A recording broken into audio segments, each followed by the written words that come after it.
All right, welcome to another episode of the Game Theory Podcast. This is episode 38, War.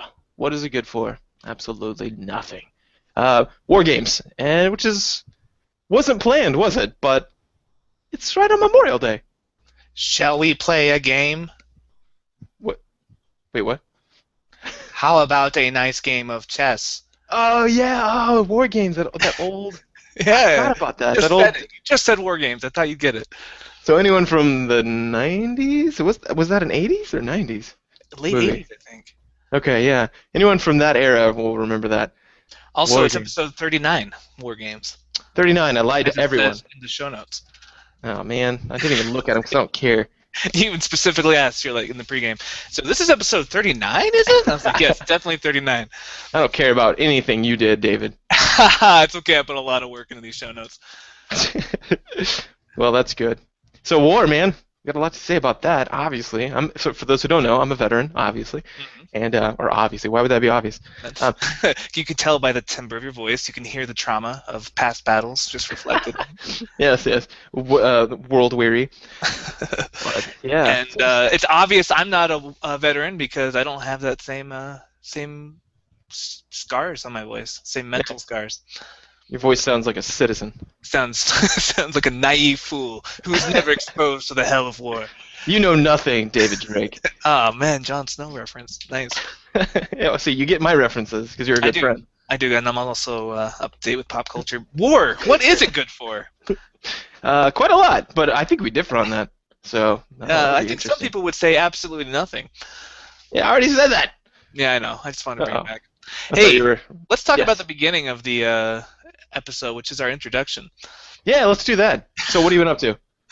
I saw X-Men: Days of Future Past, and it was Oh, awesome. Oh, good. Okay, it looked It was really good. as good as you thought Spider-Man 2 was. Dude, Spider-Man 2 was good. I hate Okay, your well, think face. about how good you think it is, and that's how good X-Men: Days of Future Past actually is. Thanks for that, man. Super condescending. Oh, No, I quite enjoyed it. It was built. I'm a sucker for time travel storylines, even though they're wrought with paradox and things that just don't work. yeah? And also, stay tuned as always for the Easter egg at the end of the credits, because there's a good one coming up that's going to hint at the next X-Men movie storyline. Ah, cool. Okay. Yeah, I stayed after for the Amazing Spider-Man one, and That one was a little disappointing. It just felt like a preview for the new X-Men. yeah, there wasn't an egg at all. It was weird, but they did better than that during the actual movie, where you see like the Doc Ock arms and stuff like that. You know, when they're down in the Yeah, they're awkward- definitely setting up for a Sinister Six movie. which I think is the least interesting. Spider-Man just has awful villains. Let's just we both are huge Spidey fans, but his rogues gallery is just not. It's not easy to make a movie about them. Well, can we just talk about Venom, dude? Like the whole symbiote thing is really interesting anyway because of the way. Well, I guess we could do an episode about that, but you know, like humanity and the fact of like what makes certain horror genres and horror Yeah. kind of characters more horrifying, and Venom is great for that. So anyway, I whenever they ended it and they were like maybe a Sinister Six, I was like, oh come on, someone do Venom right once ever. I think they're please. shy. I think they're nervous about doing Venom again after the horrible Spider-Man 3. That didn't stop him with Green Goblin. Which, by the way, Spider-Man 3, better critical ratings than Amazing Spider-Man 2, which I do not agree with. That was obviously the worst Spider-Man movie ever made. Yeah, I was offended when I walked out of there. I liked Amazing Spider-Man too, so I hate your face and I want you to shut it. It's all right. It was a decent movie. Well, that's good to hear. It had fun fight scenes. So you are out for the semester, right? You just gave your finals. and Yes, I'm out in that sense. Yes. stuff? You've come out, right? Yes, That's thank you fair. for publicly outing me. No, yeah, I am out of school. It's summertime, and the living is easy, as they say. Nice, nice. So what are you gonna do with your summer? Dude, mostly drive around the country. Gonna go to see one of our best friends, JT Eberhard, get married, even though he Yes. is a lifelong critic of marriage and a self-proclaimed polyamorous heathen. He will be Yeah. getting married anyway, because why not? He's a dirty heathen. Well, he found the right girl, I guess. Yes. Again, may I reference what I reference a lot here? Attitudes don't dictate beliefs or behaviors. Behaviors dictate attitudes. Which, yes. speaking of, so have you seen this new drama on Facebook that's going on? Oh yeah, Game of Thrones. No, just stupid face. Shut it. No. Yeah, it's the one on JT's webpage, Facebook page. I made the mistake of trying to help someone on Facebook. Worst idea ever. Yeah. Like, my You job. will never find a more wretched hive of scum and villainy than in the Facebook comments thread. It's so true. It's so true.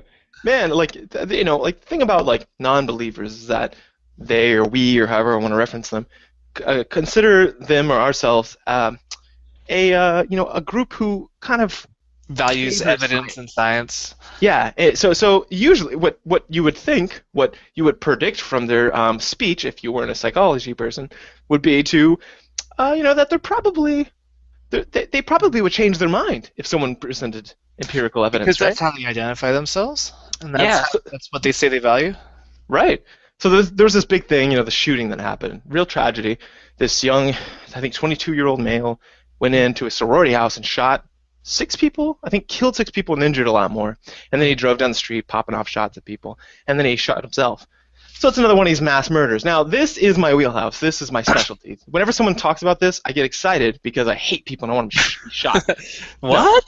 Wait, No. It's the thing that got me into violent video games was these mass murders. So, like, I've got you into dedicated. studying violent video games, not playing them. Yeah, although I like playing violent video games. But, or as most modern people call it, action games. Because you can't have action without violence, and that's not the premier thing. Nobody's like, oh, is that a violent video game? I want to buy it. No, they're like, oh, that's a game with a lot of action, so they get it. Yeah, it's a weird genre title, right? Like almost every video game's got violence. Mario is not just like caressing those turtles gently as he walks by. Right, exactly. Yeah, by the violent video game standards, even Pac-Man counts. So yeah, that's stupid. But anyway, so this guy, he shoots a bunch of people. Now, this is my specialty. I've read every report there's done, like this Secret Service put out a report called the Safe School Initiative, and they did a lot of different things, but one of the things is they studied everyone in depth. They pulled birth certificates, school records, everything they could of everyone that's ever done a mass murder, including adults, not just these school shootings. And they analyzed all those data, and they found, came across some findings. As it turns out, ideology is completely incidental. There's no what someone believes or why they proclaim that they do it is not really why they do it. Like, they are violent individuals who have a number of characteristics about themselves that predict violence in the future of anyone. And ideology is really just something we post hoc kind of assign to our violent tendency, right? Like, this guy was someone who was going to aggress on people, and it just so happens that his focal point was that women wouldn't give him the attention, right? Mm-hmm. So anyway, I tried to weigh in on that expertise. I was like, hey, the sum of science is this. Like, just to let you guys know, this is my thing. I'm one of the top researchers on this. This is a kind of my deal, right? I represent kind of the sum of science on this, and I'm going to tell you guys that actually ideology doesn't matter, because there was a bunch of people saying like, oh, see, this is another like misogyny, and yes, obviously it was an act of misogyny, clearly.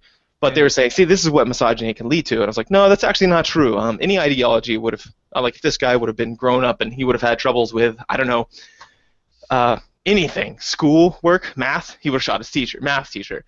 If he had trouble with girls, he would have shot girls. If he would have trouble with the law, he would have shot the law. This is how this works. The ideology is incidental. So that's our current knowledge right now on science. So I tried to weigh in. I was just like, hey guys, just to let you guys know, here's a few citations. This is the most current model. It's called the Catalyst model, Ferguson, 2010. Find it here. And yeah, the ideology is incidental, guys. So you don't need to be real concerned about the fact that he was, like a misogynist, because it doesn't matter if he could have been a misandrist and he would have shot men. It's completely incidental. He would have been violent no matter what if he would experience the correct catalyst. So that went crazy, man. Now everyone's like, you don't know anything, and you're a misogynist, and blah, blah. Like, what the hell? Like, they're like, where's your citations? I was like, I provided a bunch. What do you? But they don't read all that? Anyway, whatever, dude. Yeah. So if you guys want to see that mess, I can send you the link, but I don't know why you'd want to. Yeah. Debating on Facebook, rarely profitable. But you'd think this is the one, like, I get excited because this isn't great dinner conversation, like, or I guess it is, but it rarely comes up where I can weigh in, like, helpfully with my current, like, expertise on... It's like a bunch of people who claim to value science. Yeah, this is like a golden opportunity. So I took it, and I regret nothing. But I do kind of regret part of it. But I'd still do it again, because the good outweighs the bad. Maybe I'll change a mind or two. Anyway, so yeah, that was a bunch of feminists got upset with me. And I was Won't like, be the guys, last listen, time. It certainly wasn't the first. I know, what the hell? Because I was like, guys, listen, I am sorry for you. I hate that you have been exposed to men who treat you as less just because you're women. I get that. I support you in that fight. I consider myself a feminist or an egalitarian. I totally am all about that. High five. Now, please don't attack me because I'm not, like I'm on your side. I'm just letting you know, hey, let's adjust fire, guys. We're shooting into the chicken coop. Bad guys are over here. We're shooting the chicken coop. Let's adjust fire. Like let's make sure we do that. Not every time will you be right if you're not an expert. This is one of those times. Sorry.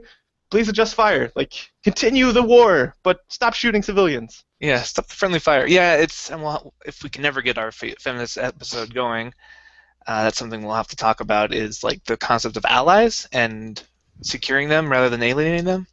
Yeah, and I'm a fucking ally. I'm like, dude, I can help you, but I'm trying to help you. All they see is like, oh, you're a male, and they call me patriarchy, all this other crap, and I'm like, come on, man. I'm on your side. Did you just call me man? It's patriarchy, dude. Okay, yeah. Yes, my colloquialism offended you, and for that I apologize. But and so I'll change that in the future. But please listen to what I'm saying, which is this: I'm on your side. Sorry, I said man. Now please listen to the main point of what I said, which please don't attack me. I'm on your side. I want to be friends. I want to high five into the sunset while we get shit done together. You're currently calling me horrible names, and that hurts my feelings. It makes me less inclined to want to help you. Yeah, It's counterproductive. This is called punishment. That's how behaviorism works. I'm less likely to do this in the future. You probably want an expert in psychology on your side if you are going to do these things. So maybe let's high five and continue our fight together. Possible that understanding how humans behave is useful in changing human behavior. Yeah. Yeah. My God. So yeah, that's a fucking mess. Yeah. I even champion the right of feminism. What the hell? Anyway, okay, I'm done. It's been a rough weekend. Yeah, it really has. Oh yeah. Plus, I got all these assessments I have to grade, and it sucks. But you have real problems that are easier to ignore when you're doing this. I know, man. I took like 8 hours of my night to do this, to like try to help people, like with a very kind way of speaking. I was just like, hey, I hear that you're saying this, and I see that that's very important. I want you to continue your work. Could I offer a suggestion? And then I give it, and they're like, hey, fuck you, man. What do you know about anything? And I'm like, wow, okay. Wow, I can see you're very upset. I'm imagining that's because you've been talked down to a lot by other males. Well, I'm not really trying to do that, so if I do, please let me know. But I'm just saying this, and then they're like, well, I'm letting you know right now, I just said it. And then they quote farm me, Oh my God. They're like, you said this, and it's like a half a sentence, and it says like, this isn't the main focus. No, this is the main focus. It so is. And I'm like, first of all, context. I said a lot of things. That's one of the things I said. Also, I'm telling you, that's not the main focus. I just gave you literature that shows that is not the main focus. It's not. No, that's one of the problems with Facebook debates in general, is people love to just quote mine and take like random sentences out of context and write like paragraph rebuttals of each random sentence taken out of context. So they get us exponentially growing like comments, right? Because you're taking all these sentences and then refuting them one by one in an out of order kind of like non sequitur way. Yeah. I've got a Marx Engels book where they did that, and it got out of control. The book is like thicker than like your wrist. Is that thick? Let me look. Yeah, thicker than your wrist. My wrist is, because of all the workouts I do. Oh man, I'm always working out. I'm always using workouts. Working out. Yeah. Do you lift, bro? Yeah. So there's that. All but right. anyway, so I just want to wrap that up. Also, I've got a race we're doing in November. It's like a Spartan race, so I've been training for that. Oh yeah, more racism. More racism. So obsessed with race. Cool. So Spartan race. So I imagine that anyone that shows up with any physical blemishes gets tossed off a cliff, and then the survivors get to run. Yep. Awesome. Spartans. Yeah. Go Spartans. Hey, speaking of that though, Spartans were very pro women. The women were supposed to walk around and like shit on the men while they're training, because like I don't know, it's supposed to motivate them. But also like the women were seen as like these like super ideal because the men were away at war sometimes or out training, so women really ran the whole nation and they were considered like these kind of goddesses. Oh yeah, bro. I saw 300, the documentary about Sparta. You did? I have not seen that. I think this one's from a book, David. I don't know anymore. I don't know. I really don't. It's like when Achilles said to that priestess in that scene on the beach with the scene on the beach was really good. Oh, that part of the book was my favorite. Where the soundtrack was really good. I love the soundtrack of that part of the book. Oh man, I hate you so much right now. Speaking of which, Let's go into recent news. Yes.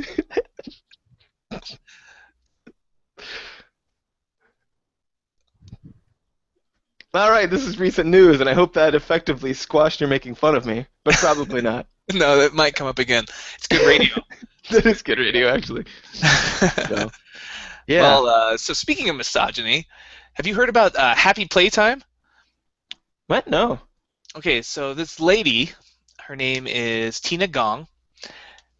She has had her app rejected from the iStore. It's called Happy Playtime. And that sounds like a fun game, right? Yeah, You'd I want to like play Happy Playtime. Why would they eliminate it from the iStore? Right. Well, Happy Playtime is a game where you learn how to stimulate your own clitoris. Oh my God. Really? Wait, Yeah, so, yeah. but why is that so bad? Exactly. It's adults. Right, right. Yeah, they changed it to a 17 plus rating, which is how the iStore says, not for kids. Because no one masturbates before 17. Right, exactly. Well, and it's some women don't because they don't know how, and that's the purpose of this app. Is it's a educational. It's designed for women. It's not pervy. It's just for women to learn kind of how to explore their bodies and how to mess around on there. It's not quite as like self-explanatory as it's for guys. Right. So it turns out there's a educational app, but apparently prevents excessively objectionable content and pornographic material. So basically, they have the character that's like walking through it looks like just a talking vagina, like super cute. It's got a little bow tie and it's like all happy, like the little face. And anyway, they were trying to make this cutesy character who's supposed to present some kind of archetype of vulvas, Okay. And she's supposed to be like, okay, and you're supposed to. It's a touchscreen game, so you're supposed to learn how to like, rub your circle around this part. Oh, good, that makes me feel happy. Don't do Okay. this. So it's basically supposed to be educational, but Apple's like, no, no, no, no, no, no, no, no, no, no, nope, nope, nope. Nope. So, yeah, it's this fun little. It's bringing up all kinds of things about stigmas, societal stigmas. Like it's still like even today, it's kind of nobody wants to talk about it, but it's kind of accepted that boys masturbate, right? Mhm. Like even in religious things where masturbation isn't okay, like in the Mormon church, boys would get the "don't masturbate" talk a lot from like their bishops or whatever, but women never get it because it's just assumed they don't masturbate. And so if you're a woman in a religious setting and you're masturbating, you feel like the worst of the worst because like you're not even supposed. It's not even supposed to come up for you. Like it's not even supposed to be a temptation. So. Right. It's kind of this weird double standard and this weird, like, I don't know, patriarchy, maybe? Like, it's just male-dominated way where it's like boys will be boys, but women better save their purity for the men. Yeah. And so I think that's kind of a lot of what's at play here. Like, now, would Apple have taken this down if it was like about a male masturbation game? Oh, most definitely. I'm sure they would. But I don't think there would be much demand for that because you don't need an educational app to teach boys how to do that. They kind of figure it out on their own. Right. Yeah. And it's much more modern culture. Like the whole. This used to be a bigger thing than it is now, or maybe it was just because I grew up and got older. But like whenever something was like really stupid, you do like the jack off move. Basically, you kind of go you know what I mean? Did you remember that? The little like clenched fist up and down motion. This is good. Like please, what does it matter? Right. So anyway, I thought that was kind of interesting in the context of. I don't even know where I feel about this because I don't see anything wrong with this game. I can see Apple not wanting it to be someplace where kids could get at it. Sure. But again, like I personally, if my daughter was like going through puberty, like I would be happy for her to have this game because it's something that she should know how to do. And you don't want to be the one to tell her about it. Yeah, and I definitely would rather have this little cartoon vulva explaining it and not one of the parents. It's awkward. Yeah, really awkward. Yeah. The best stimulation comes from. Yeah, I don't want to do that. Well, that's fun. Mm-hmm. Well, for me, happy playtime. Happy Playtime, guys. You can't find it anymore. This is a collector's edition now. It's like Flappy Birds, but it's more like Fappy Birds. See what you did there. Yes. For me, my news is not that big of a deal. I say, why would I even bring it up then? Because I think it's cool. It's about there's this thing called Did You Know Gaming. Have you ever heard of it? No. Oh, you should go check it out on YouTube, or I found it on YouTube. I don't know if it's anywhere else, but it's pretty awesome. It's it's just about different topics, and it's a bunch of sweet factoids. So it's like our back podcast. No. Oh yeah, I think I've seen that the one about Sonic. Yeah, they have that. They just came out with one about Game Boy that was really sweet. There's this one peripheral that they use that was like a headset. It's kind of awesome. Like with the mouthpiece. Oh, with the Game Boy Advance. I think so, yeah. But the part I think is on the whole Game Boy series. So it's pretty funny. And I thought about going over the points, but I'm not gonna do that because then why would you watch the video? And there's a lot more in the video than I remember. So Go look at it. Yeah, it's pretty sweet for those people who remember the old school. But for our younger listeners, you might not think it's that cool. But they might want to learn where they came from. It's like doing your genealogy. Yeah, that's right. Yeah, which is really just grandpas feeling better about themselves that their kids know about stuff they can talk about. But right. Yes, something genealogy. Exactly. Cool. Well, my next story comes to us from Japan, where my kid sister is doing an internship, and I'm incredibly jealous of all the pictures she puts up. Which one? You mean Laura? Yeah, she's in the far northern. Shoot, forgot the name of it. They have a really good beer that comes from there, but it's like the Northern Island. Yeah. Oh, sweet. So she's hanging out there with the cherry blossoms, and so Japan, they are redoing Left 4 Dead for their arcades there, because arcades are still a thing in Japan, like a big thing. Well, that's cool. Yeah. But because it's Japan, they are redoing the characters. So instead of Zoe and Bill and all them, they are replacing Bill's here with pills. Now it's going to be an all-new cast starring a Japanese this is like every kind of cliche anime trope you can think of. So there's the Japanese university student, the Japanese schoolgirl, an American bartender who used to be in the Navy. He's just one of those guys who just never left his post in Japan, Yeah. And a half Japanese, half American tour guide. That's your lineup. Oh man, so, awesome. Positive note: 2 males and 2 female characters, which I'm always talking about how sexist Asia is compared to America. Like if you complain about American sexism, live in Korea or Japan for a while. Like it's a lot more systemic there. So good on them for making it more equal with the 2 male, 2 female characters. Mm-hmm. One of them is a Japanese schoolgirl, so that might backfire. Yeah.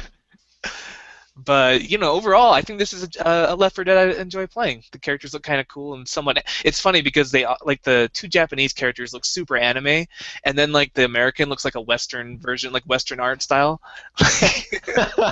and then the half Japanese looks kind of anime and kind of not. I don't know. You'll have to look at the article to see the pictures of these characters, or just Google Japan Left 4 Dead. That's pretty awesome. It's pretty cool. So are they allowed to just change characters like that? Did Valve sign off on that? I guess so. Yeah, I guess in their localization they're like, we're just gonna go ahead and make all new characters. Oh! A news item I forgot to write down. Okay. Go. It's called in-home streaming. In-home streaming, rather. Yeah. On Steam. Have you heard of it? Yeah, I've seen ads for it. I haven't tried it yet. Oh, I've tried it. Okay, so good and bad. Good is that anywhere in the house, like Elijah, for example, like my son, he's got his own laptop that was kind of handed down from his mom, and but it's his and it functions okay. Mm-hmm. But yeah, he can play anything on that or the monitor or our TV. Like we've got a big TV in our living room. You can play games on that using my processor power, which is huge, right? I've spent a lot on my computer, and so now every computer in the house has access to that power, which is sweet, right? To play video games. All you have to do is sign into Steam in your computer, or the powerful computer, and then sign into Steam on any other computer or device like that, and then you can stream it you just double click it and you play it. And here's the bad though. So it sounds sweet and you're like, oh, sky's the limit. Here's what sucks. It's actually just capturing your screen and sending inputs through your Wi-Fi. So you have to play the game on your monitor. So I can't do work while I do it. I can't click away from it. Okay. Their mouse is my mouse. I can't click away and type. If I start typing, it's basically a way for him to hijack your computer using his. Yeah, which then kind of begs the question, why don't you just play my computer? Yeah, why not just use the other computer? Yeah, so I got super excited. We used it a lot the first day, but I just sat in the living room playing, or working on my little Chromebook, but I was like, well, what is the point of this? Why isn't he just playing on my computer? Because my computer is, got a comfortable chair and stuff. I mean, might as well. It's all set up for gaming. Yeah, so sweet idea. But it still has a lot of applications. If your computer's way back there and everybody wants to be in the living room and you guys want to play together on the couch, you can. But on the other hand, yeah, it's literally just like playing your computer in another spot. So, All right. but still a big deal, guys. This is cool. This is something I've always kind of been looking forward to. Well, another little news bite is The Wolf Among Us. Fourth episode is coming out in 2 days, so on May 27th. Oh, come on! It's not on. Of course, it's not on freaking Memorial Day. We have time. Right. But it's on the day after when you don't have time. Yeah, indeed. There's a big sale, by the way. I think it's still here. It's called Mayhem. Get it? Get it?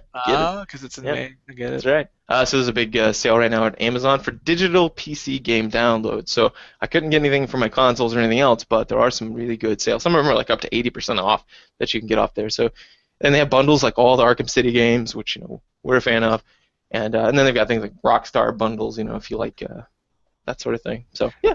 Speaking Check of that sales, Mario Kart 8 is coming out May 30th, which is payday for me, so good timing on that.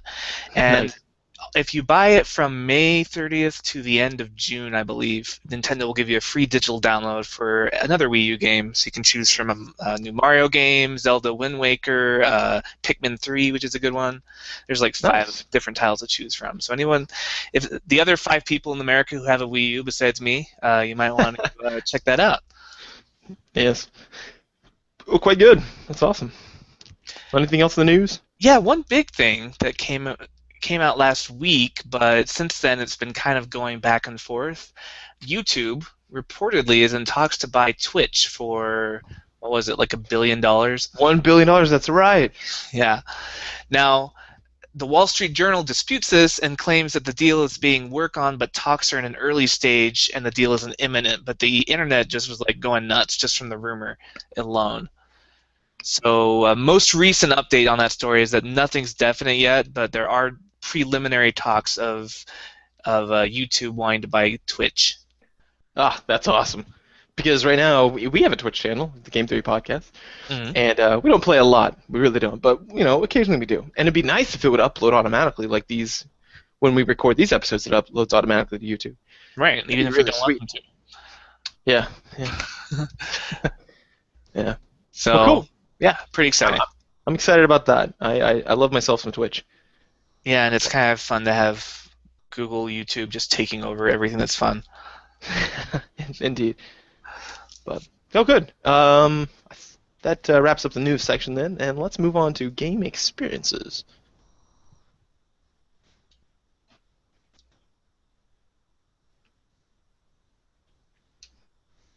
Gaming experience. Oh. Gaming experiences. Bravely Default. Again, for me, playing it right now. It's great. Love it. You playing it right now? Put it down, No, David. okay, sorry. Try to go. So, okay, I'm at the end of the game, and this is the Oh. part of the game where I typically just want to get all the stuff and max everybody out. Right. Well, Bravely Default, unlike other RPGs, Bravely Default knows about people like me who need to have level 99 with all the jobs maxed out. Oh, no. And so the last job you get is called Conjure, and one of the passive skills is called Obliterate. And what that does is if you have that skill equipped and you encounter random monsters who are at least 20 levels lower than you, they just die automatically. Nice. And you can speed up combat to like 4 times combat, and you can change the how often random monsters hit you to like 200% norm. So basically, I've been watching The West Wing yesterday and just walking around in circles while I auto-battled my way through all the job levels. So Wow. it's definitely designed for people like me, because I've already invested 70 hours in this game. I'm kind of ready Wow. to like move on to a new game, because I still want to play Child of Light, Dude, yes. but I don't want to leave this game where I'm so close to getting a perfect game. So I'm just like walking around, letting the auto battle and the Obliterate skill do the work for me at this point. So it's a cool little feature for people who just are a little bit OCD about leveling like I am. Yeah, that's very smart. It's good to see people, considering that in their game design. Yeah, and it's only available at the very end, like the last chapter. It's like the last job you're able to get. So it's not like you can just power level your way through the whole game, but it's Mhm. cool for the very end when you're like, well, I'm already at end game. I could beat the game right now, but I want to see what all the classes can do. I want to see what all the skills are. So it's good for that. That's awesome. Well, cool. I got a game I haven't been able to play yet, but it was on sale, Banner Saga. Yeah, Banner Saga. Yes, you talked about that, and turn-based strategy games are my favorite, so I'm excited about this. Now, Tim's been playing Always Sometimes Monsters. Have you seen that? Yeah, I don't know anything about it. It's like a kind of old school RPG, but with no combat, and it's just a lot about like making choices and just dealing with things like real life, like drugs and poverty and stuff. Huh. So he speaks very highly of it. I haven't played it yet, but I think I might check that out once Payday happens. Yeah, yeah, do that. Tell me what you think. I know Wolfenstein's coming out soon, the new Wolfenstein, and I've been Yeah, playing that. I love first-person shooters, and I love like I've always kind of liked Wolfenstein. I don't know why. I think it's just because it's kill all like Nazis. yeah. Actually, we'll talk about one of the reasons in the in-depth analysis, but that has to do with yeah. I'll talk about I it there. heard you can unlock the old school Wolfenstein 3D in that game too, and it's actually a lot of fun Really? to do that. Yeah, it's like that Ninja Turtle game where I unlocked the arcade game and just played that the whole time. A lot of people are Uh, playing Wolfenstein that way. the thing about Wolfenstein is that it's really cool because it's kind of a what do they call those? Historical fiction, where like it's kind of I mean, it's got obviously fantasy elements in it too, like ghosts and shit. But I never liked that part. I like the part that's like more like like remember like in the Second World War, they were all about like machinations, like machines that fought. They liked that idea. Like they advanced a lot of technology, like rocket technology for like Mhm. the V2, like one of their rockets, and just a bunch of things. Air warfare was emphasized. Mhm. Like they made a lot of inventions. Like Hitler was kind of obsessed with like getting the next best, coolest thing. And Yeah, actually, so are Wolfenstein's a we in good fit America for right now. that What? because Wolfenstein's a good fit for that because Hitler was obsessed with like the next best thing, but also he was obsessed with the occult, and Yeah. Wolfenstein kind of combines those into like, well, what if Hitler wasn't crazy and he could make ghosts and stuff? Yeah, yeah. I think it's really cool. Like, and especially like they have these like warhounds on there now that are like machines. I don't know why. I just love that stuff. I like what's that called? Steampunk in Yeah, general. So this is kind of like a steampunk feel inside of Mhm. that. So I love it. Yeah, it's like a little later than steampunk, but the same idea of like anachronistic inventions in the past. Yeah, and we're talking about something that could have happened. Like this guy, if he had the technology, he would have done those things. Mm, Like he was pretty obsessed with it. So very cool. cool. Anyway, but as for playing, Yeah, what did you actually we play this week? we were actually able to play your campaign, an adventure in it, on Yes. Star Wars: Edge of the Empire. Yes, we played our first session. It was pretty funny, pretty good. What do you think? What are your thoughts coming out of that? I really liked it. The combat system isn't my favorite because I do love myself some tactical stuff like Fourth Edition, but I understand that that's not that good. We actually streamed this on Twitch and Mm, uploaded it to our YouTube channel. Yeah, no, yeah, and so it's in both of those places. So you can kind of I don't know. A lot of people like watching those things. I hmm know I have before. So if you guys are Yeah, interested, you can go check it out. It's pretty long though yeah. We because are planning on editing it down to a more reasonable length and then releasing it in chunks as bonus fod episodes for our podcast. So anyone that wants to listen in on that, it'll be available for you on your iTunes as well, or Stitcher, whatever you use to conglomerate your podcasts. conglomerate. I like that. But it was so the combat you prefer more tactical things, which I do too, but it's Yeah. not really fits the medium for radio. And the dice were really weird, but I like that the dice do lend themselves to, or the combat system lends itself to more like storytelling. Hmm So it's probably more fun to listen to this way anyway. Right. But overall for the campaign, I thought it was pretty sweet. Like we, so I don't know. Should we talk about what happened or Yeah, I save mean that? just in general, like the premise of what you guys are doing. Ah, yeah, okay. So essentially, what we were doing was we're like a band of like kind of like a Firefly type thing. We're not there yet, actually. That's going to be the next. This is sort of the prequel to that, Mm. because like we're going to be like sailing, through the.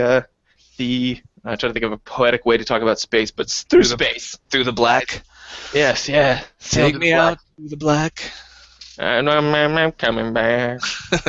So yeah, that's what we're gonna do, like all of us. But we're all kind of like, we all have our histories, everything else, just like any other tabletop RPG. We've developed those, but essentially we are uh, bounty hunting.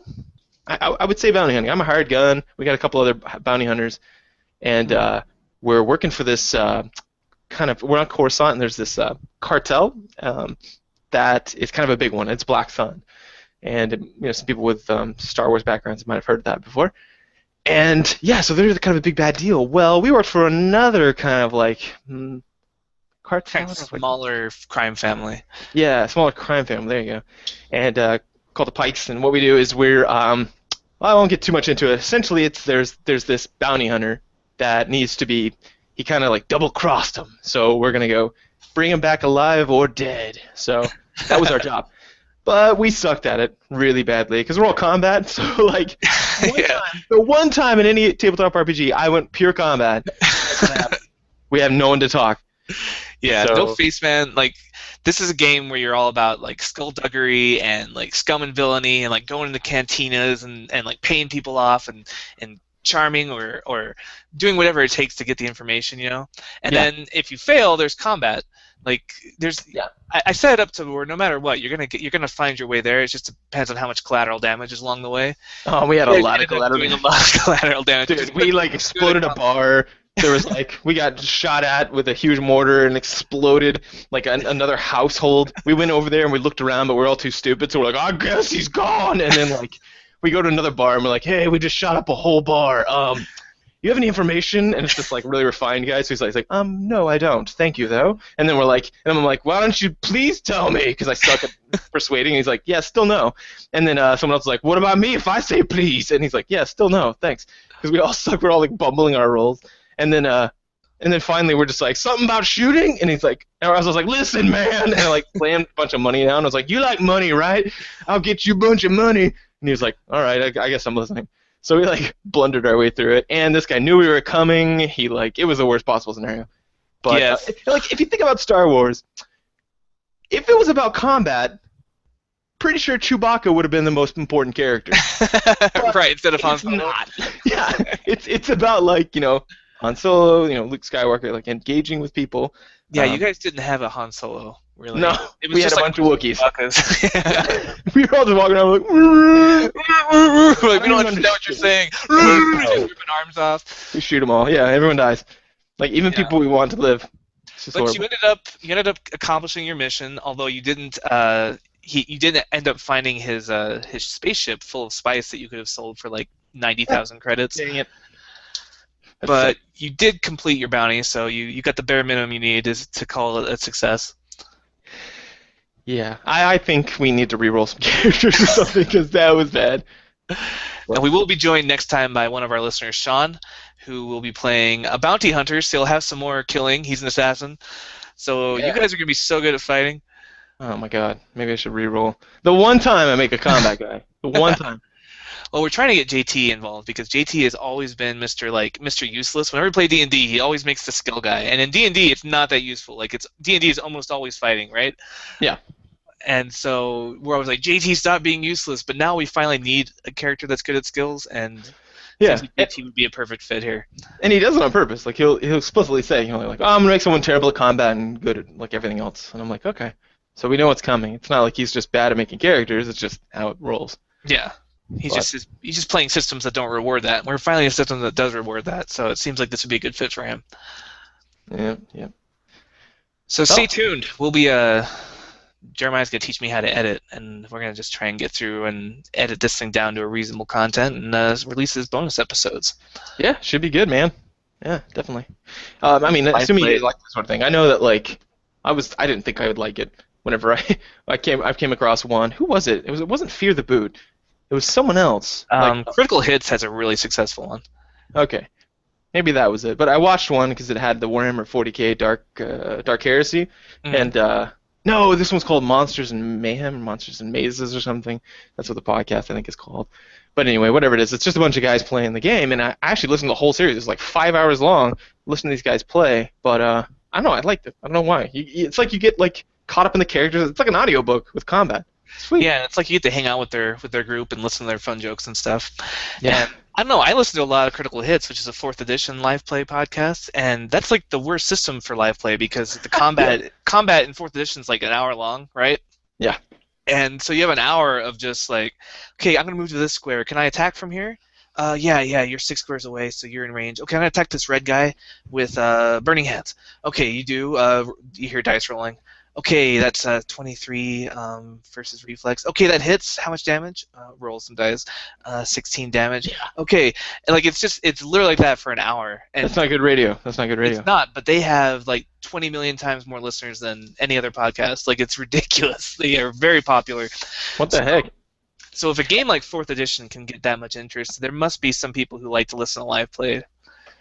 Yeah, so we'll put that out there. I mean, I'll obviously listen to it, even though I was already there.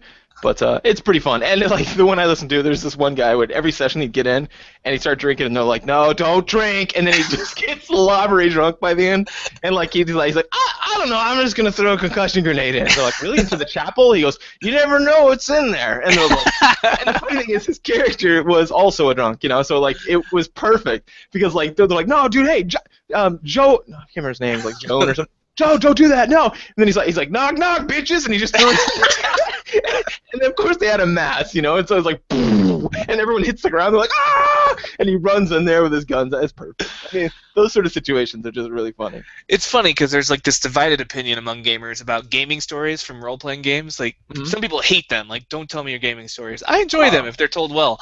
Really? Okay, I didn't know that. I always enjoyed them, so.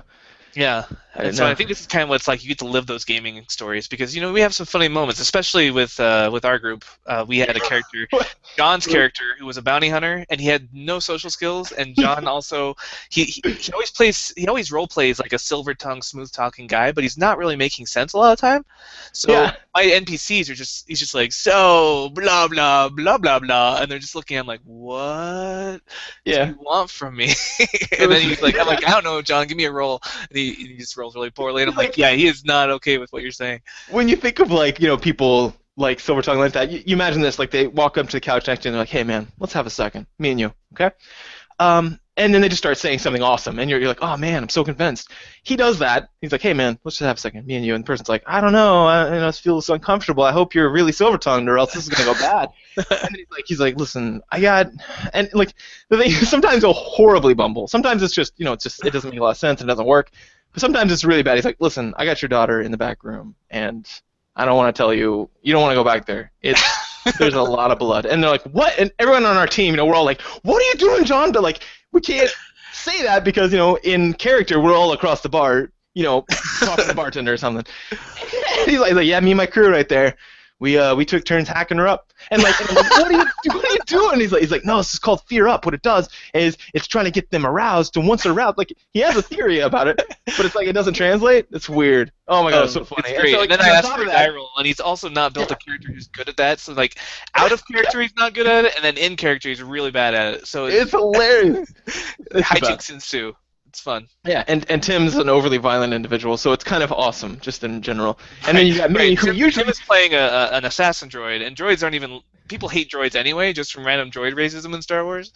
And then he'll just walk in with blood dripping off of his arm blades and be like, "Hi, I'm a droid. Can I hang out in this bar?" And they're like, "No, please wait outside. You're making everyone uncomfortable." And he's oblivious because he's a droid, so like he just walks in and just sits down at the bar, and the blood's all just like seeping into the wood, and they're like, "Oh, hi," and I'm like, "That's a droid." But, he does not value organic life. This dynamic always happens in our group, except I'm usually the guy. I always make a character that like tries to be the guy in the middle, that's like it's like, hey, no, Tim's gonna maybe kill him, or whatever, and John's gonna try to talk it out. Let me have a shot at it, Typically, I make the guy who can talk. Which isn't surprising because I'm getting into psychology, but But this time I didn't, so it was a goddamn mess. It was a mess. Like, people were dying. People that didn't want to die were dying. There were vaporizations in bars to civilians. Like, it's just the whole thing was just a mess. It was a mess. So good times. Yeah. So good, guys. Stay tuned for that. You guys should get a kick out of that. And if you don't, just skip it. It's a bonus episode. It won't count against your weekly allotment of fun. Yeah, exactly. But yeah. Well, I guess we can get into the main episode then, huh? In-depth analysis. Wartime edition.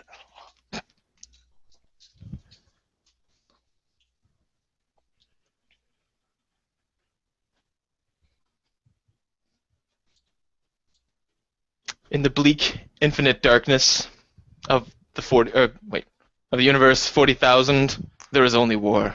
Something like that. Have you heard that quote from Warhammer 40K? No. But in the bleak darkness of, what was it? Yeah, the 40th millennium or something like that. There is only war. There is only war. Now, we had a pretty interesting discussion about war last week, which is kind of what prompted this episode, and then coincidentally also Memorial Day was coming up. So right. But and even after the show was over, we ended up talking a lot more about it, just kind of clarifying our points of view a little bit better. So Oh, yeah, and welcome everyone who's listened to this who didn't listen to the intro part. We talked about a lot of things. We kind of hang out there and just talk. But this one's a little more academic, and we welcome you. This is the 39th episode. We're talking about war games. yeah, war But games, not the movie, but just games that deal with war. that was a good game. That was a good movie, man. I didn't know about hacking before I saw that movie. Yeah, and Yeah, Hollywood still doesn't know about hacking. They're just like, okay, I'm in. yeah. Click, I clack, mean, clack, clack, clack, clack. I'm in. I've only got 15 seconds before the window closes or something. And you're like, what are Oh, you talking? they've got some security measures here. We gotta hurry. They found me. Things like Yeah, that. they found me. They're like these people on the other end. They're just like Yeah. looking for hackers, and they're like, "Oh, I found one," and they're going through like a virtual maze looking for him. I think it was Brian, my brother-in-law, Super B. Mm. He, I think if I remember right, it was him.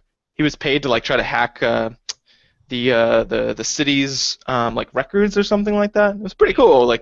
But he also was able to like go up there and talk to records people, see if he could get any information. It was like a security test. Right. So and I'm pretty sure I've never watched him hack, but I imagine it's not like that. At any point in the process, does he shout, "I'm in"? Yeah, yeah. And like he puts his phone on a modem, like he did. Because I really want to be in a movie where someone says, "I'm in." There's that one, and try and get some rest. Those are my two movie phrases that you're in for a good movie. Of try and get some rest, or I'm in. Action's about to happen. Yeah, something awesome's gonna happen. Yeah, so war games, man. I played. I didn't mention this in gaming experiences. Don't know why, but I played Battlefield 4 a lot more. It's Okay. like the kind of newer or newest, I think newest, kind of war game out there, and it's all that like straight up military porn that like I get into. I like that kind Is of. it what war is it? Is it some brush war? Is it World War II? Well, this is my problem with war games in general. I'll just mention this here because this is kind of topical. It's not really in-depth analysis, but it is, I think, important. The emphasis on the story is kind of lax. It's kind of like, hey, guns and shooting, and oh my god, and tanks, and oh my god, it's an MRAP. Those are new MRAPs. That's a thing in the military, so we put it in here, and we're really emphasizing it. Explosions, and then like, oh wow, we calm down. Everyone's kind of adjusting their gear. Wow, let's talk about China. Anyway, more action. Like it's just kind of like that. So it's modern. Takes Yeah. place in modern times. Yeah. It's a modern times, and actually the stuff they wear is pretty accurate. Like the way they kind of interact and stuff. I mean, all that seems pretty right for special forces, but it's just everything is going to crap, and I'm like, where is the rest of the military? Like this is not a special forces project. This is an army project. Like this is the special forces is a small task of like. Right, but they have to raise the tension, and like, okay, America, not exactly a military underdog, right? Like, Right. we spend as much as the next 20 countries combined on our military and their allies. So we're making a game where it was just like, and then we went in there and we used drones and we killed everybody from our living rooms. Like, that's not exciting. So they have to put like special forces groups up against things that usually you would use an army for to make it tense. Well, and it's not completely inaccurate because this is a quote from I don't remember which general, but he said there will always need an infantry. And I disagreed at the time because I was in military intelligence, counterintelligence. I was like, no, I think if you do war perfectly, you don't. But it is true actually. Because I was like, you don't have to like storm a bunker anymore. That doesn't happen. And but he was like, no, infantry. The thing is it'll let me see it. Shoot, I forgot his argument. That's gonna suck. What is he saying? Like, in order to hold ground, you need to have men on the ground? Well, I mean, we didn't even need that really, because now we have drones, and then we also have ground drones, UGVs, unmanned ground vehicles. So they're kind of like little tanks with like guns and everything else. So you don't really need men there either. Oh, But, speaking of using drones and droids, like, this has always bothered me about Star Wars. Why are the good guys the ones who are cloning people and sending them, like, raising them to die, like giving them accelerated aging programs, making sure that they can't question orders, and send them into like a meat grinder of war? They're using human lives for that clones. Like, it's highly unethical. And the bad guys are using droids, which is kind of like what you would want to do, I think, if you were a Jedi. yeah, yeah. Yeah, I don't know. Random tangent. I never understood why like the good guys use clones, because when they die, they feel pain. The bad guys, they use droids, which are basically just like using a toaster for something. Yeah, and they're like, I didn't even have a chance to have a family. And we're like, so ethical. The light side, so strong. Yeah. Maybe we're the bad guys, David. Maybe I really think we are. I really think we are. We overthrew a government that was doing just fine, like created it did some bad things, but so do we at the U.S. And I love America, so I don't know. I'd be pretty pissed if someone overthrew us. Like, imagine that in the real world. Imagine Congress is like, okay, we just got this new military contract. We're going to use these automated drones, and we're going to go in, and we're going to we'll never have to risk human lives again. We're using combat drones from now on. And they're like, okay, that's one way we could do it. But counter proposal, let's clone the best soldier we have and make just like thousands of him, and then send them in. But no, that would take More that would take expensive, decades. but on the David. upside, he'll feel pain when he dies. Yeah, well, I don't know, David. That would take decades, even if that was ethical. I don't think that's. Oh no, we can accelerate his growth, so his whole lifespan is just a couple years long. So Oh my God. even if he survives the war, he'll turn into an old man at the age of like 2. Oh my God. And you mean literally rob them of their childhood? Yes, Literally? their entire childhood will be spent learning how to kill people. Oh my gosh. Well, surely they have mothers and things to help them through that awkward phase. No, they just have doctors, just people who oversee the cloning process. Oh, I don't know if I like this, David. I kind of like the drones idea. No, because that's what the separatists do, and they're Sith. You're not a separatist, are you? Yes, I've never Sure. understood that dynamic. Wow, yeah, that's pretty weird. I think we're the bad guys. That's all I'm saying. Yeah. But yeah. So war games. War. Think about.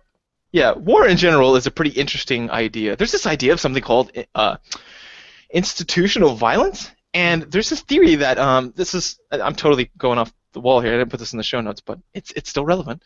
Institutional violence means like people are pretty interested in this because it means like if your nation is at war, what does that mean for the populace, right? Not just in the sense of like, like do they give more money to bail or to war bonds or whatever, but in the sense of like how do they behave? Like does that affect you if like it's like having your best friend fight someone right in front of you? Does that affect you at all? Like So the idea is this. does the populace get like more desensitized to the idea of violence when they're Yeah. at war?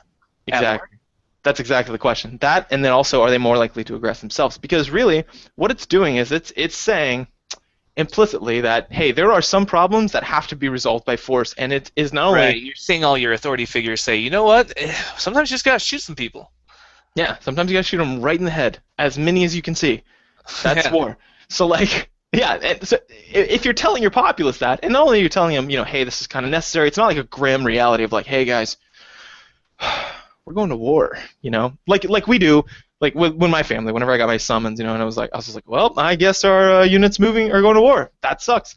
What we did was I was like, dude, Amy, sit down, and my dad was there and everything, and I was like, I'm going to Iraq, man, and she's like, oh no, and we knew it was coming, but it's like the day, and I don't know. And it's a very somber experience. My dad was like, "Listen, hey, let's go out and get something to eat. Let's forget all about it for right now. We'll deal with that later. We got a lot of things on our plate. It was great. Right.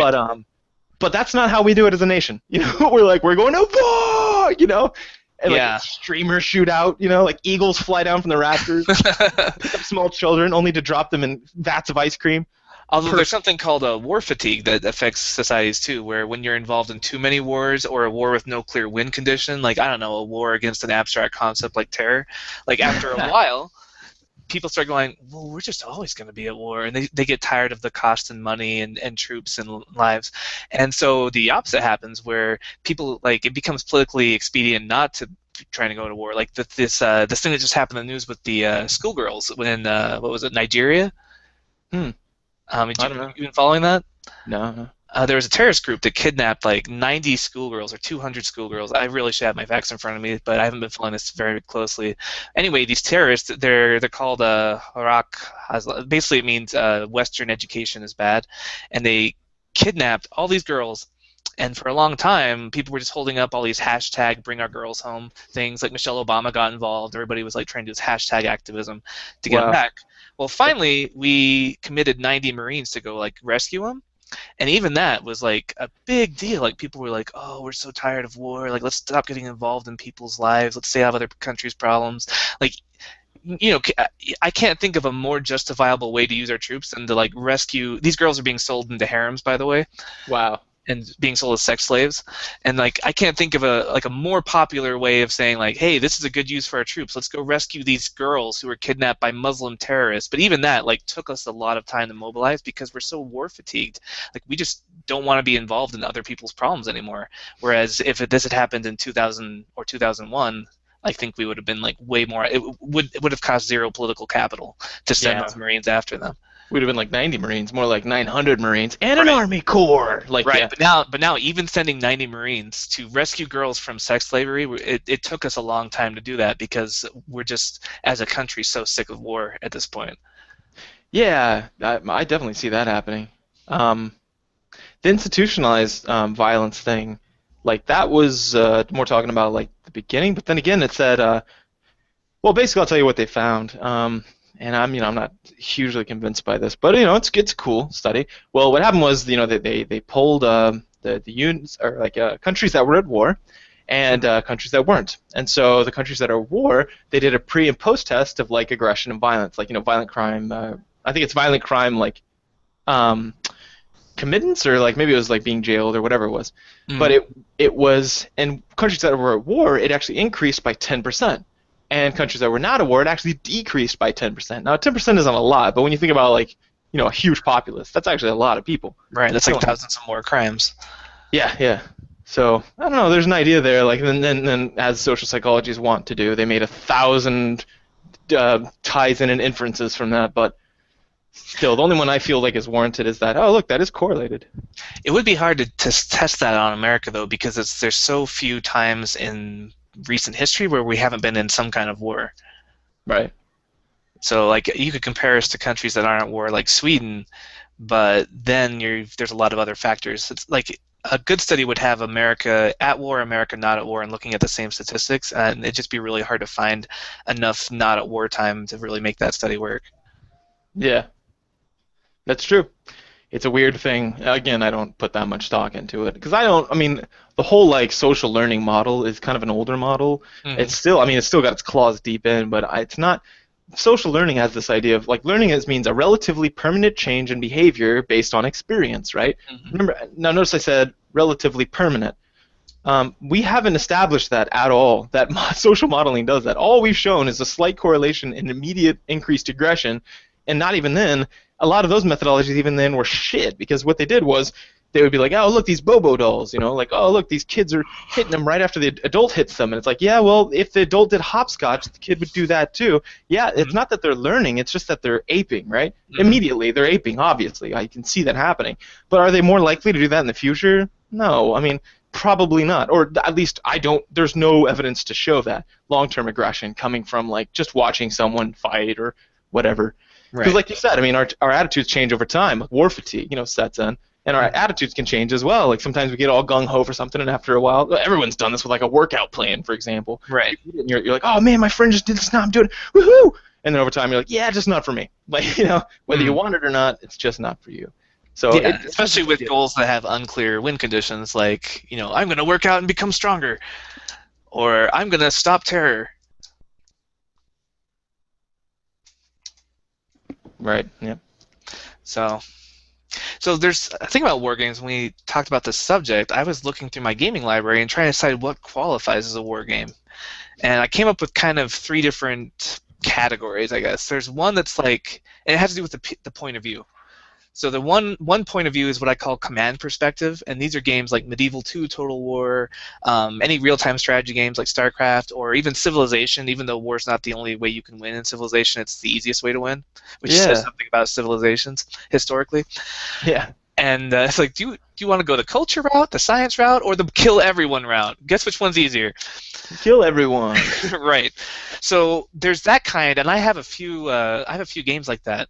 And then there's the in the trenches perspective, and these are like your Battlefields, your Call of Duties, a lot of your first-person shooters. Yeah. Yeah. And then you have tabletop war games, which are not even video games at all, but it's 4th edition's like somewhat like that. But better example would be like Warhammer 40K, or a lot of the old Chainmail, which was the precursor to D&D. A lot of the old war games, simulators that people like to play, where you meticulously paint the scenery and make the figures and stuff. And that mech one, what was that? Mech Warrior. Yeah. BattleTech, or yeah. I think that's it. Yeah, I had a friend that was huge into that in Iraq. Yeah. And he'd always talk about it and try to get me to do it when we got back. And I was like, I don't know. I think mechs are sweet, but It's an Not expensive that much. hobby. Exactly. Yeah. So those are kind of three main kind of war games I found, and I noticed that when I was looking through my library, I had a lot of the command perspective war games, but I didn't have any in the trenches perspectives except for Star Wars Battlefront. That was my one in the trenches war game. So I You was know, wondering if there's certain. I know you don't like to talk about personality types, but I was wondering if there's certain things that influence what kind of games are more appealing to you. Like maybe people who have actually been to war are more interested in the trenches perspective, and people who haven't. I don't know. What do you think? that's a really good question. And okay, so psychology head on. There's not any research that like clearly addresses this. There's some peripheral stuff and tangential, and I guess I could kind of mention that. And it's not really worth it actually. And I don't like drawing the inference, but essentially there is some for like how perspective, like what perspective you take. You know, like you said, drawing back or like over the shoulder, how that affects you and engaging in the stimuli. So like do I feel more entrenched? I guess no, I'm using your words, trenches, right now. Instead, like using words like immersed. Like am I more immersed if the camera's closer? And as it turns out, it looks like there's a small correlation. Well, But there's also the interesting game, Natural Selection 2, where you could play it either way. You could be the command perspective, or you could be the in the trenches perspective. yeah, yeah, and I think just from like what I have read, but nothing correctly or clearly addresses this. But I think that people who are looking for more of the war experience, it makes sense that they would play first-person games. Hmm. Whereas like the other guys who are more just like strategy in general, and war is the most interesting way to do strategy. Right. Is I mean, because there's Democracy is a game that you can buy where you do strategy, but on a political content. But But yeah, there's a reason war games are so popular. Like Ender's Game. Chess is basically a simulation of war. Like conflict is like the best way to like test these theories. and why do you think that is? Like, why is that so popular? Like, why is violent conflict so popular for strategic training? Um, well, no, that's a different question. I was just wondering, like, why war games? Like, what, like history? People who do military history are kind of, I feel like, rock stars, And Yeah. then like strategy games, people who do war strategy games, those are a little more, awesome. Well, okay, there's cultural baggage here, right? Because the war is glorious. Has been like especially pre-World War One. I'll get into that later, but there's that idea that war is awesome. Yeah. But I think there's more to it than that. I think that, like you said, it's just a more interesting game. Like something about human conflict or bug on animal conflict, any kind of conflict allows for more strategic. Like even Pikmin is a game about war. It allows for more strategic thought and more interesting strategy, I guess, than just like political strategy or like racing to cure disease, that kind of thing. I don't know. Right. There's just something. It seems like there's more permutations of what you can do available, and maybe not. Maybe it's just more exciting because it's violent. Maybe, yeah. I feel like what I would think is that it kind of raises the stakes of the win condition and the lose condition. Mhm. It's like people are dying rather than just like in politics. It's like, oh, you're not the president. You're actually just a senator. Mhm. It's not like a story that people are that excited about. Well, I guess that moves the question too back a little bit. Then why is the story interesting? Right. But I feel like it's just Violence that. is It's like, more interesting to us as a species of like apes that like to fight. I guess, although we don't really like to fight. Like primates are very they can be aggressive, but they're not. Okay, so they do this thing called displacing. So Mhm. displacing is something apes do where when an alpha male walks through or anyone up higher on the link, they'll walk directly into a group of other males to have them displace. And displacing means they all move back, get out of the way, basically. Right. And you see this like you talked about an experience with some grunts, some army grunts who did that with you, basically. Like, get out of my way, I'm walking through. I mean, it is kind of, and it's shaming to you. It's like, what the hell, man? Like, Right. It's like this kind of testosterone alpha male thing. yeah, you expect me to move? Why don't you move? Like, those are the kind of questions that come to our head, the kind of words, but the feeling is there, the affect of like of shame or being like, feeling Aggressed. like, oh, that sucks, and you're reminded that this person considers themselves at least better than you. Mm-hmm. And if it constantly happens, well, anyway, apes do that. They also do this thing where when they fight over boundary conflicts, like two groups of apes, what they'll do is they'll run at each other. They do this thing called what's it called, skirting or something, but they run at each other and they stop just short and they snap at them, but they don't bite. And then they'll go back and forth like this, a whole group of them. You can YouTube this stuff. I took this in anthropology. We watched videos of this happening. And it's really interesting. And they said their idea is that, hey, they probably don't fight because it's evolutionarily selected against. If you can get all the benefits of fighting, which is, conquer an opponent, without actually having, because one bite from a monkey, a lot of times they die. Because they'll bite each other, and then it's just a matter of time before they're dead. Right. And so if you can find a way as two groups to solve a problem that is as effective as violence, but none of the drawbacks, that's really good for your species. Mm. So for us, like for this, I'm wondering if it's not kind of the same thing. We love like conquering things, but we don't like dealing with the actual violence itself, Right. So it's a way to get that rush of conquest without putting your body at risk. Yeah, and whenever you shoot enemies, they usually have helmets on and things like that. Like we don't have to deal with the same effect as if like a character dies, one of your friends. They'll give it a long drawn out scene of like, oh, we're carried on without me. But when it's a bad guy, not every one of them does that because we don't want to deal with that. That game wouldn't sell. Right. So I wonder if it's the same thing. Yeah, it's interesting, and it's kind of interesting to see like the different kind of takes on it. Like some people, like to me, I'm more interested by questions of supply lines and flanking maneuvers and things like that than I am about like whether or not I can shoot something well.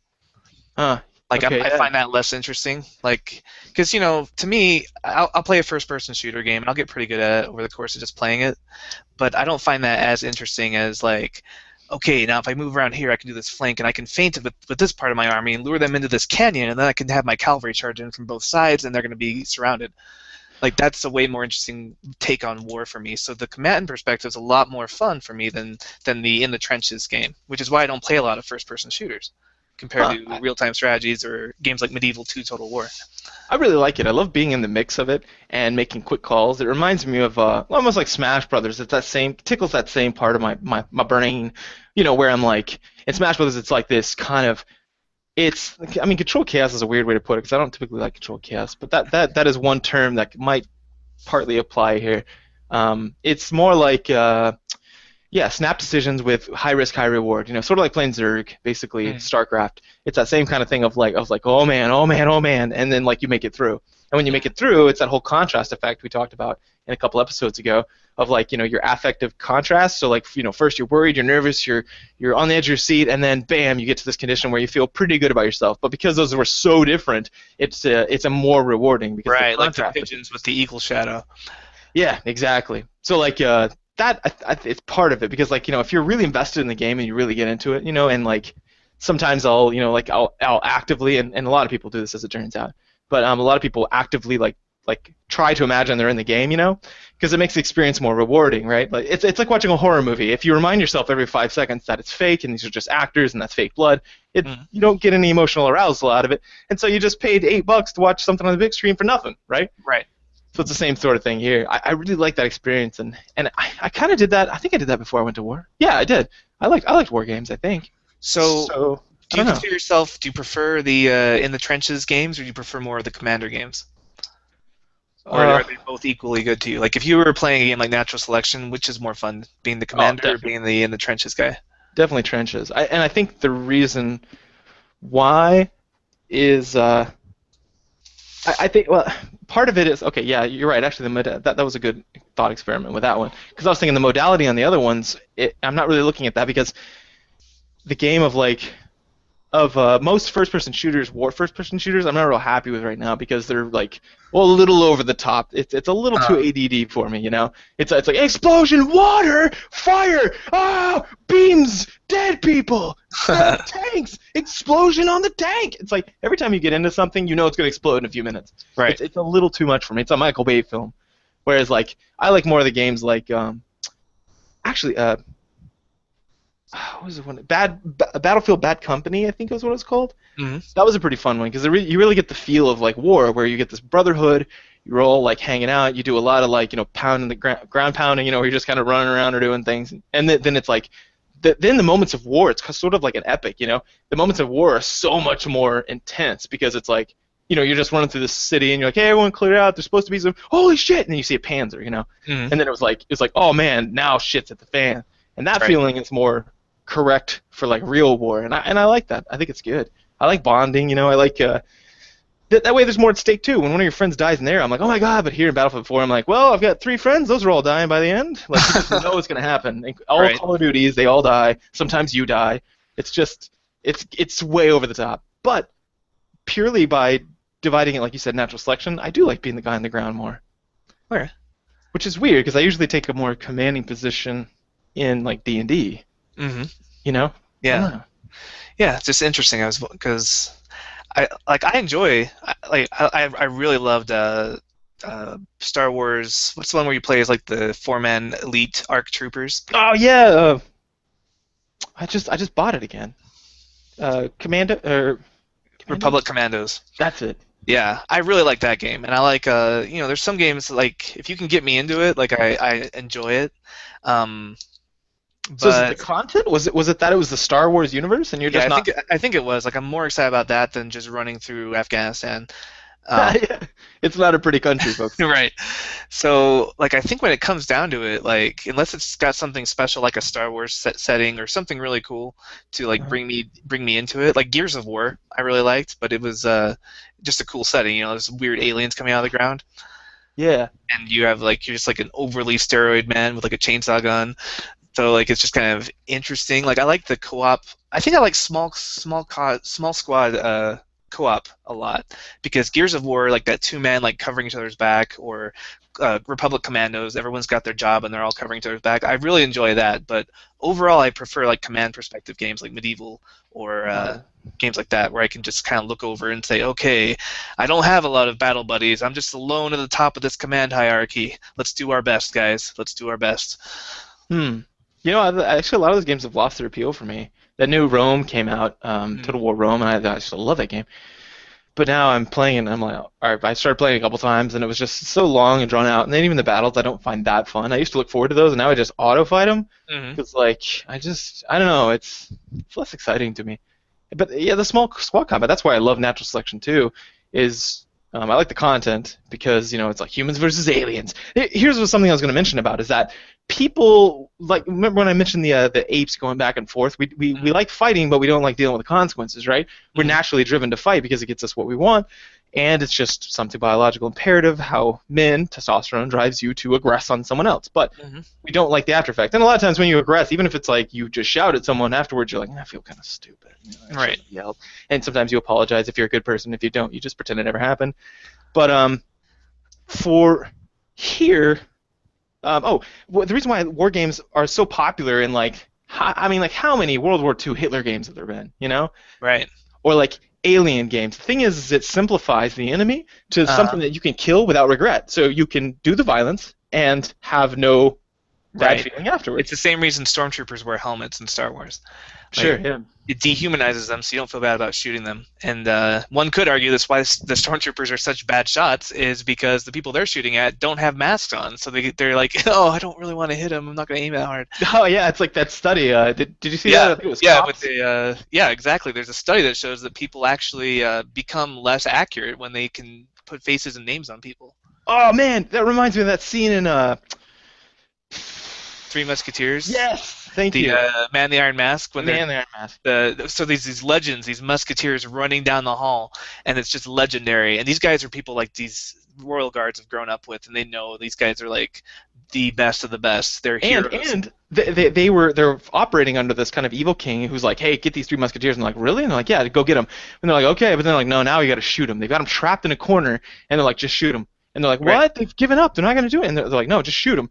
And all these people are like, I don't want to do that. So then what So happens? they charge heroically, and they're all like, fire, fire, and they're being forced to fire on the guys that train them, the guys that their father figures basically. And so you see the soldiers, and they're all like sad. They're looking away. They're looking down. They're kind of aiming, but they're not aiming really. They're just pulling the trigger without like looking where they're shooting. And some of them are lowering their guns a little bit, trying to Yeah. miss on purpose. And so basically, they run through this hail of gunfire. None of them gets hit very bad, or they get grazed. And it's because they don't want to, like humans don't want to murder each other usually, especially Hmm. people we know. And so putting masks on people, dehumanizing, that's why we call our enemies towelheads or gooks or japs or Hmm. krauts. We always come up with names for them because we don't want to actually kill humans. We have to come up with some way to make them less than human before we'll be okay with killing them. That's why when you Yeah. look at, I went to a lot of World War II museums when I was in Normandy, and I was looking at the propaganda posters, and the Japanese look like these horrible little like rat people with crazy eyes and like huge teeth, and like the Germans look like these crazy monsters. And there was even this game. Oh my God, there was this board game called like Let's Bomb Tokyo, and it was this map of Tokyo, and you had like these targets, and you had like a little ball you're supposed to drop on it, and wherever it hit, if you hit a civilian outpost, you lost points. If you hit a military one, you gained points. It was this game for kids to play at home, and it was a way to raise support for the war, because we were about to drop nuclear weapons on them, which is horrible. But we have to kind of like make it less than real before we're going to be on board with that. Yeah, definitely. I think those dehumanizing thing is pretty powerful. Um, And that's why what you're saying is like Nazis and aliens Oh yeah, and yeah. Nazi Like zombies are like the only thing that's still fun to kill. right, and you kind of have to deprogram people like by taking oh actually that thing that you're talking about of turning them into animals is real popular and calling people animals, slaughter them like animals, things like that, because we've made ourselves okay with doing war against animals, but we haven't made it okay for doing war against people, right? And Like what's interesting is we're listing Nazis among the things that like aliens and zombies that we feel good about killing, and that's because we've done such a good job of dehumanizing Nazis. Like it's totally fine to kill Nazis. Like if I saw a Nazi, I would shoot him in the face. But in reality, if you actually met a Nazi, you'd probably like him because he's just a guy who got drafted into Hitler's army, and he's like, I don't know what we're fighting for. Let's just do this. Like they weren't all assholes. right, exactly. It's a whole war propaganda. Like there's this part of the military called, or the army at least. I'm not sure if all branches have this, but they call it psyops, psychological operations, and essentially it's just a bunch of that. Like we drop pamphlets. I mean, a lot of it's good, some of it's not, but a lot of it's good. It's like we drop pamphlets of like, here's what education would help if for your women, things like that, or here's a picture of some of the soldiers you're fighting, and it's pictures of like just people like going to school and they're like waving or whatever, or holding babies, things like that. Like we're people and you guys are killing us, because it's been shown like I was mentioning that study before, like those cops were less accurate when it showed people's faces than it was if they wore sunglasses or I think masks. I can't remember if it was masks or sunglasses, but either way, cops were more accurate shooting them because the idea is that there was less hesitation and there's more ability to do that. And that happens with like racism too. Like there's these cops have been shown to pull the trigger quicker when it's a black person if they're a white cop, and even the black cops were quicker to pull the trigger on the black cops or the black people as well. So it's like kind of it's not about.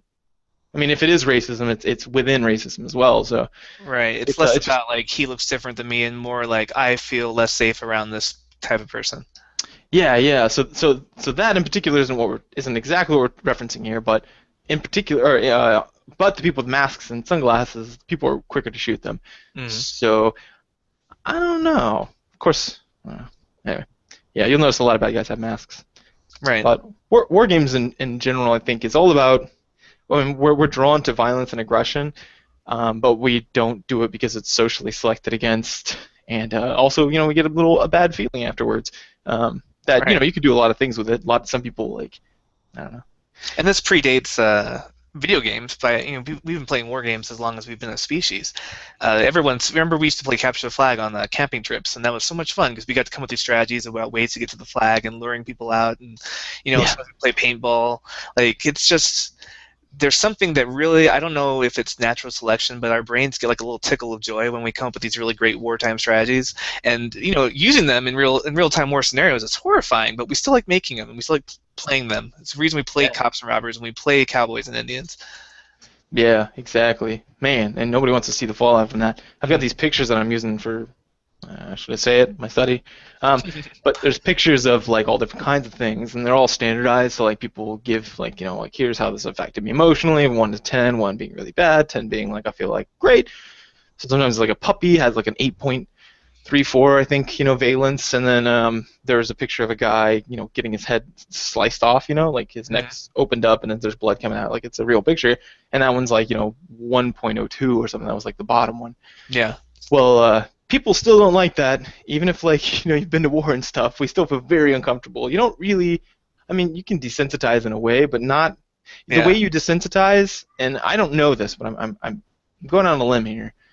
So take off my research hat here. I think the way we desensitize at least is by distancing ourselves from the subject more than it is distancing yourself from everyone. Because like I'm sure those people, like let's say like some of these terrorists who cut people's heads off on camera and stuff. I'm sure they go home and still hold their babies and Right. would do anything to protect them. I think it's just a matter of the fact that they've dehumanized that person. And that was really common. I remember in counterintelligence, we looked at a lot of like the ways that people, our enemy at the time, was just all of Middle East, and so we looked at what they did, and a lot of their media had to do with what you were talking about, which is turning them into animals. Like there would be pictures where they do something called morphing, which I think we're all familiar with now, like face morphs and stuff. They would morph like our presidents' faces and things into like an animal, and they even use that in the Quran. The kuffar, there is no better than an animal, so feel free to kill them. And Right. so Same thing Hitler did with the Jews. They do all these rat comparisons and propaganda posters. They're like Jews are just rats, an infestation of rats. that guy was not happy about Jews. Mhm. Yeah. So it's really interesting. I guess just war in general, like legitimize. That was one of them. There was a hypothesis that had to do with like how war affects people, and it's called the legitimation habituation, or is it legitimacy habituation? Some permutation of legitimizing. Mhm. Yeah, and it had to do with like the fact that this theory was saying that it's whenever you use violence like that, or it legitimizes it against in general. Now I don't know if it is in general though. I kind of disagree with that. I think it is. It's more specific to what have you become okay slaughtering, and if it's Jews, for that example, I don't think they would be okay for slaughtering like maybe Australian man. If an Australian man came up and ordered a donut or something from one of their shops, I don't think they'd be like, I'm so okay with slaughtering this guy right now. Right. Not without more desensitization, more like brainwashing almost. Like now Australians are also rats. But like we've been doing that as a species since like as early as we have recorded history. We've like for example, you read your Old Testament, which is a history. It's like an oral history of kind of Semitic tribes, right, in the Bronze Age. Oh yeah. And what's like one of the 10 Commandments that we always go to? Thou shalt not kill. Right. And so there's this general taboo against killing, but then you turn to a couple pages later in the same book, and God's like, okay, these people are unclean, they are sinners. What you gotta do is wipe out the entire town, men, women, children. It even specifies like suckling babes, like children that are like nursing age, and even the animals. Like kill all the beasts of the field, kill all the fowl, like kill everything. And so you go in there and you kill everything, all the men, women, children. You commit genocide right next to a part about thou shalt not kill. But because we were able to have religion's really good at this too, is like dehumanizing the other. Like, oh, they're not God's chosen people, he wants you to kill them. Okay, now it's okay to kill them. Same thing with like the Quran, like with infidels, and every kind of Bronze Age religion will have some kind of way where it's okay to kill the out group, but don't kill people in your in group. Like you're saying, don't kill your children, don't kill your own baby. Right, yeah, that's considered bad. And then it's all about where do you draw the line between in-group and out-group, because they would aggress against people, like their own people, Palestinians and things like that. They would kill them because they considered them. But if they were invaded by foreigners, I'm sure they would all, high-five each other and fight side by side for a while. And you talk about distance, too, and there's also physical distance. Like I forget which study this was, but they did one where they talked about like how willing people were to kill depending on how much physical distance there was. Yeah. So like, would you knife somebody? Would you shoot somebody in the same room? Would you shoot somebody from a mile away in a sniper rifle? Would you press a button that drops a bomb on somebody? Would you press a button and somebody in China dies? Like, people become more willing to kill somebody the further physical distance they have from them. I wonder how that translates to, because there's a social psychology kind of famous one experiment done on people who live in the same dorm. Have I talked about that here yet or not? I can't remember. No, I don't think so. Okay, I didn't think so.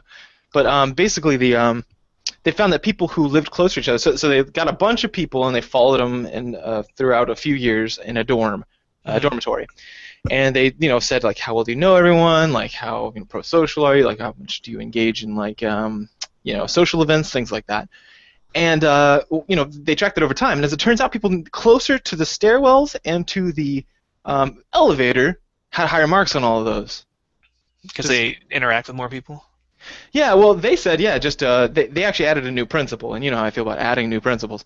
But they said, oh, well, we'll call it the proximation, or propinquity is the fancy word for it. But being close to things or people, just in general sets it off. Also, familiarity effect, right? Like how familiar someone looks. You actually, if someone's face looks familiar, you're more likely to say yes to go on a date with them than not. Than someone who looks like no one you've ever seen before, which is pretty interesting as well. Yeah.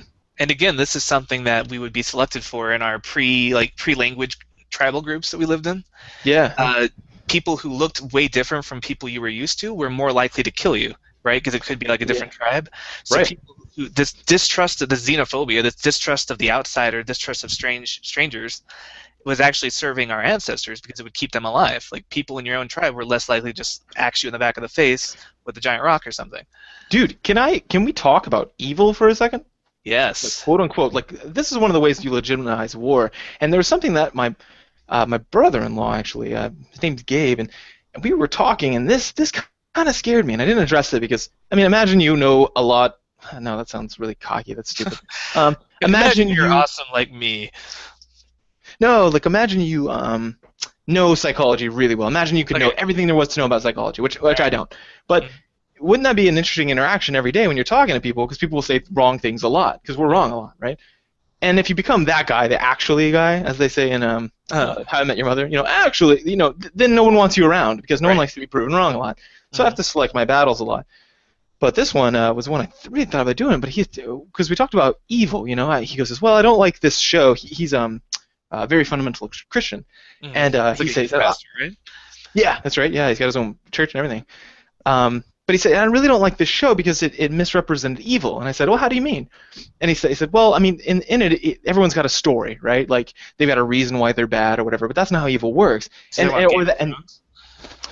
No, God, he wouldn't watch that. But I can't remember. But he said, like they have a reason why they got there and they have a reason why they would leave. They just haven't found it yet. And that's not how evil works.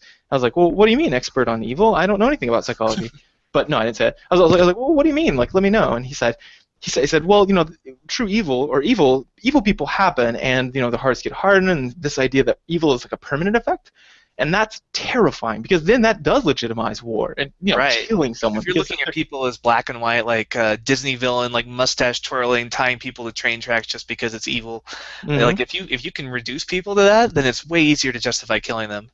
Yeah, and couldn't we just use Could we just use the different language and talk about it? Because if you don't believe evil is permanent, which I don't think many people do, they think, oh, this person is doing evil, right? They can assign it. Can't we just replace those words with desirable and undesirable? Because that makes it a little less like legitimizing, and more of like your subjective opinion of it, Like, for example, like if my wife does something, right? Like she, I don't know, is like.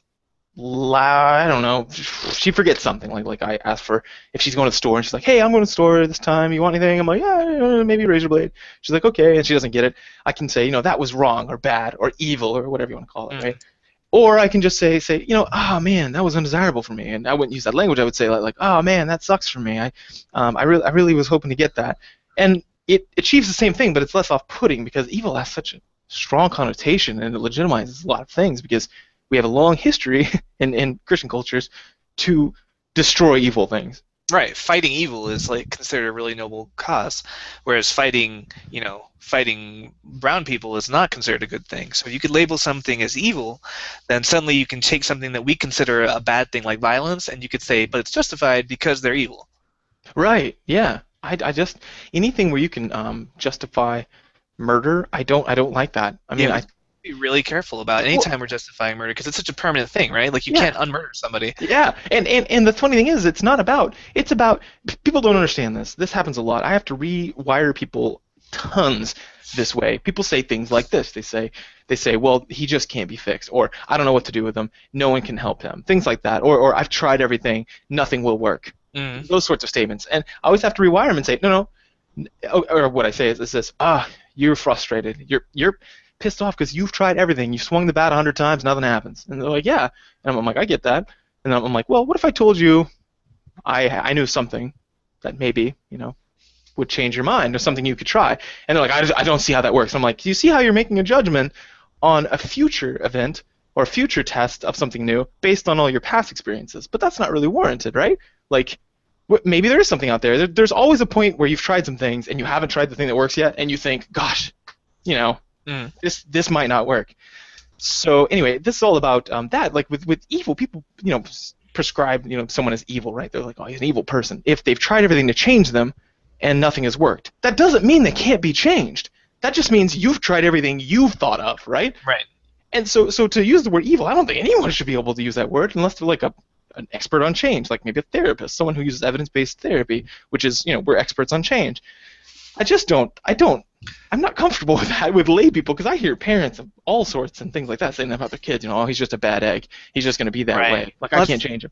That's why Nietzsche wanted us to move beyond good and evil, right? To a more useful categorizing system, because to say someone's innately good or evil is oversimplistic, and it leads to violence almost every time. Yeah, and it makes sense inside of a divine paradigm, because divine wisdom would know if someone is irredeemable or not, right? Right. But it doesn't make sense to leave that in the hands of anyone. Like, I would believe that if like God himself came down, should God have a mouth and be able to speak and things like that or whatever, and say like hey, this guy is perfectly evil, I saw into the future, and he'll never change no matter what. All the different possibilities I've run through, and he won't possibly change. Well, first I'd be like, why did you let him be born? Or second, I'd be like, all right, well, this might be a situation where death penalty is okay, Right. I mean, but even then, I'd be like, God, this is your thing, man. Like, don't make me bloody my hands. Like, right. Like it's there's a story in the Book of Mormon where the very beginning, like one of the main characters, he comes across this guy who's evil. He's a bad guy, and he's got these things that the hero characters need, scriptures basically, like their holy writings, and he won't give it to him. And then he comes across him passed out in an alley, and then God comes down and says, like, sends an angel and is like, all right, Nephi, who's the hero's name is Nephi, is all right, Nephi, here he is, God's delivered him unto you. And Nephi's like, cool, I can get the scriptures now. And he's like, yeah, you have to chop off his head. What? And Nephi's like, what? I've never killed a man. Thou shalt not kill. Like, it says we're not supposed to kill. He's like, yes, but this guy needs to die. And then it says something that's just a horrifying justification. He says, it's better that one man shall perish than an entire nation dwindle in wickedness and unbelief. So what he's saying is, like, God's like, all right, I've gift wrapped this guy for you. You have to kill him because otherwise you guys won't be righteous enough as a nation. And it's one of the first moral lessons of that book, and it really shows how religion can be used to say, like, okay, well, for the greater good, we have to kill this guy. Whereas if that happened to me, I'd be like, well, God, just give him a heart attack, man. Like, fuck you, you do it. I'm not gonna cut this guy's head off. That's horrifying. Like, I've never killed a man. I'm just a kid. Yeah, exactly. Like, I was talking to like a Christian friend, and she was just like, yeah, God is all righteous. I would do whatever he asks. I'm like, if God came to you right now, like we were chaperoning some kids in France, and this kid had gotten a girlfriend, and we were kind of worried that they might like sneak off and like mess around. We're supposed to make sure that didn't happen. And I was like, okay, what if God came to you right now and you knew it was God, you knew you weren't hallucinating, and God came down and said, listen, Mary, this kid, you tried your best, but he definitely had sex with this girl. So you need to put him to death. You need to take him to an altar. You need to stab him in the heart. Like, I was like, would you do that? She's like, no, I wouldn't. I'm like, would you do it if you knew it was God? And she's like, I don't think I would. I'm like, then either you don't believe God is the source of all good, or you're more moral than your God. Because Abraham did it. People who like parents, you'll talk to parents and they'll say things like, I just wish I had the faith of Abraham. I could never sacrifice my kid the way Abraham did. And then they'll count that as like a problem, like a defect in their own character. And I'm like, that means you're a better person than Abraham. That's all that means. Like, I would be horrified if you told me you would do that. Yeah, there are people that do, and we send them straight to jail. Right. That happens all the time, and they send them to us because they're like, this person has problems. This isn't. They're insane. And this might seem a little off topic, but it ties in because war and religion usually go hand in hand. Like, one is used to justify the other all the time throughout history. Well, I wonder if that's just a base rate problem, though. Everyone's religious, everyone goes to war. Because I haven't been convinced by that argument yet. I don't think it's wrong. I'm just still on the skeptical part where, like, when I heard it, I was like, okay. The difference between a base rate is because, like, these people are explicitly using religion as their justification. Like, it's not just something incidental, like, I was on Facebook, then I killed a guy. This is actually, like, God told me to kill someone, so I did it. Isn't this a great, like, parallel to the that debate I had on Facebook where... Did I already talk about that yet? The content of it? Oh, well.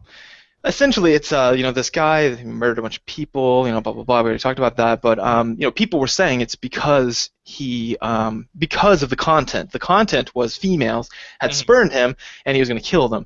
And then what I told him is, no, that doesn't jive with science. Science says that it doesn't matter what your ideology is. You would have been a violent person anyway. It's just that this serves as a catalyst. This happened to be the one that sped up that chemical reaction. Right, but we also have a lot of experiments with behavior where people who aren't normally violent will do violent things if an authority figure tells them to. Yeah, And sure. I think that authority figure is usually in history the church. Well, I mean, oh yeah, church. Yeah, definitely, I agree with that. I was gonna say if you were thinking God, I was like, yeah, but do you really think they're hearing from God? I mean, No, I'm saying like if the Pope says like let's all go kill the infidels and you can go to heaven, like then you have this authority figure saying it's okay to kill people. It helps you overcome your reluctance to kill people. yeah, definitely. And yeah, because once you can justify something or you can pass off the cost, you're more likely to do it. Like just like those kids where they did the kids with the Halloween candy thing. I actually think Jamie Madigan talked about this study. Right. Yeah. Yeah. Okay, so go listen to that episode if you want. It's essentially kids are more likely to do bad things if they say, "Hey, this kid right here is going to be responsible." Exactly. And that's what I'm saying is like when religion can be used as an authority figure to justify violence, that's where it gets tangled up with war. It's the same way that George Bush was really good at making every war a religious war and kind of getting more support for it that way. But isn't that just because they're authority and not religion per se? Like I think just Oh, no. Yeah. I'm saying the problem is authority, and the way religion gets tangled up in that is because for a long time religion was the authority. Oh, okay, yeah. Well, then it's incidental. Like the fact that it's a religion is just incidental. The fact that it's an authority figure is more important. Right. So, But yeah, I'm not really sure what you're protesting. well, no, I'm just saying when people say like religion is inherently bad, I'm like, well, I mean, I think the general sum, I think most people would agree to this, except like really extremists, is that the general is good, and that the things that have gone bad, some of them, not all of them by any means, because I'm not a huge proponent of religiosity. In fact, it kind of scares me. But as a professional, I mean, not like as a person. But yeah, is that it's an incidental here. I hate to see the two correlated and then say these are causal, because I think, well, it's correlated, but I think the important thing here is authority, and then second, you got to justify like scary, weird statements. Yeah, and third, what people don't usually talk about, like they'll talk about soup kitchens and like building churches in Africa and building schools in Africa when they talk about the good that religion does. Yeah. We never talk about the bad, and as in like teaching people that it's not okay to question authority and teaching people that it's not okay to think critically. Like I think that actually causes more harm than good, and we never talk about that. That's true. That's one of the big ones that I count against religion, I think, because, for example, if someone says this, they get up and they say, I'm going to share my testimony. And then there's a couple of interesting things that happen psychologically there. One is that people are more likely to embellish on that's like whatever story they're telling, right? So like a story about a miracle, like finding your car key.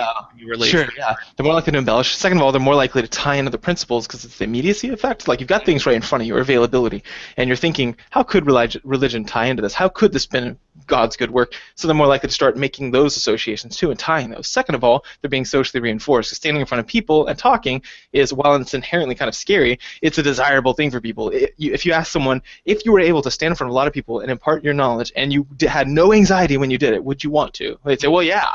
And it's just the fact that it's scary sometimes. So and it's socially reinforced as well in most situations because yeah. Like, oh, good, you're one of us. You think as we do, and you just said it. Yeah. And then memories aren't perfect. That's another thing on a future episode maybe I can bring up sometime. I don't know how to tie this into video games though. But memory is a weird thing, and like it's not a camera. People get this idea that it's like a video camera in our head, right? And it's not, and that's important. Unreliable. Yeah, every time you take it out, unpack it, and then put it back in, it changes. Right. Every single time. Yeah, the memory changes as you tell the story and you read exactly the way you're telling it.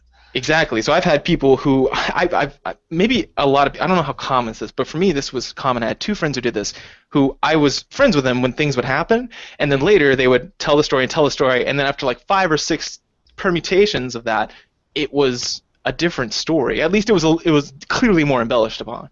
Right. The parts of the story that highlight the miraculous nature of it were really emphasized. Things that would have totally discounted it were left out because. Having a miracle happen to you or while around you is a really desirable thing as a Christian. But anyway, this is a little off topic, but it's tied in to war because of the fact of how do we justify this horrible thing of murdering another person in cold blood. Right, and it goes to authority, and all too often through history, that authority has been divine authority. Mm-hmm. Yeah, which is weird because they're endorsing something that's against the Ten Commandments. Of course, nobody. That's the thing. Like, but. I don't know. if I think if you take the sum of the Old Testament, God's more pro-violence than against it.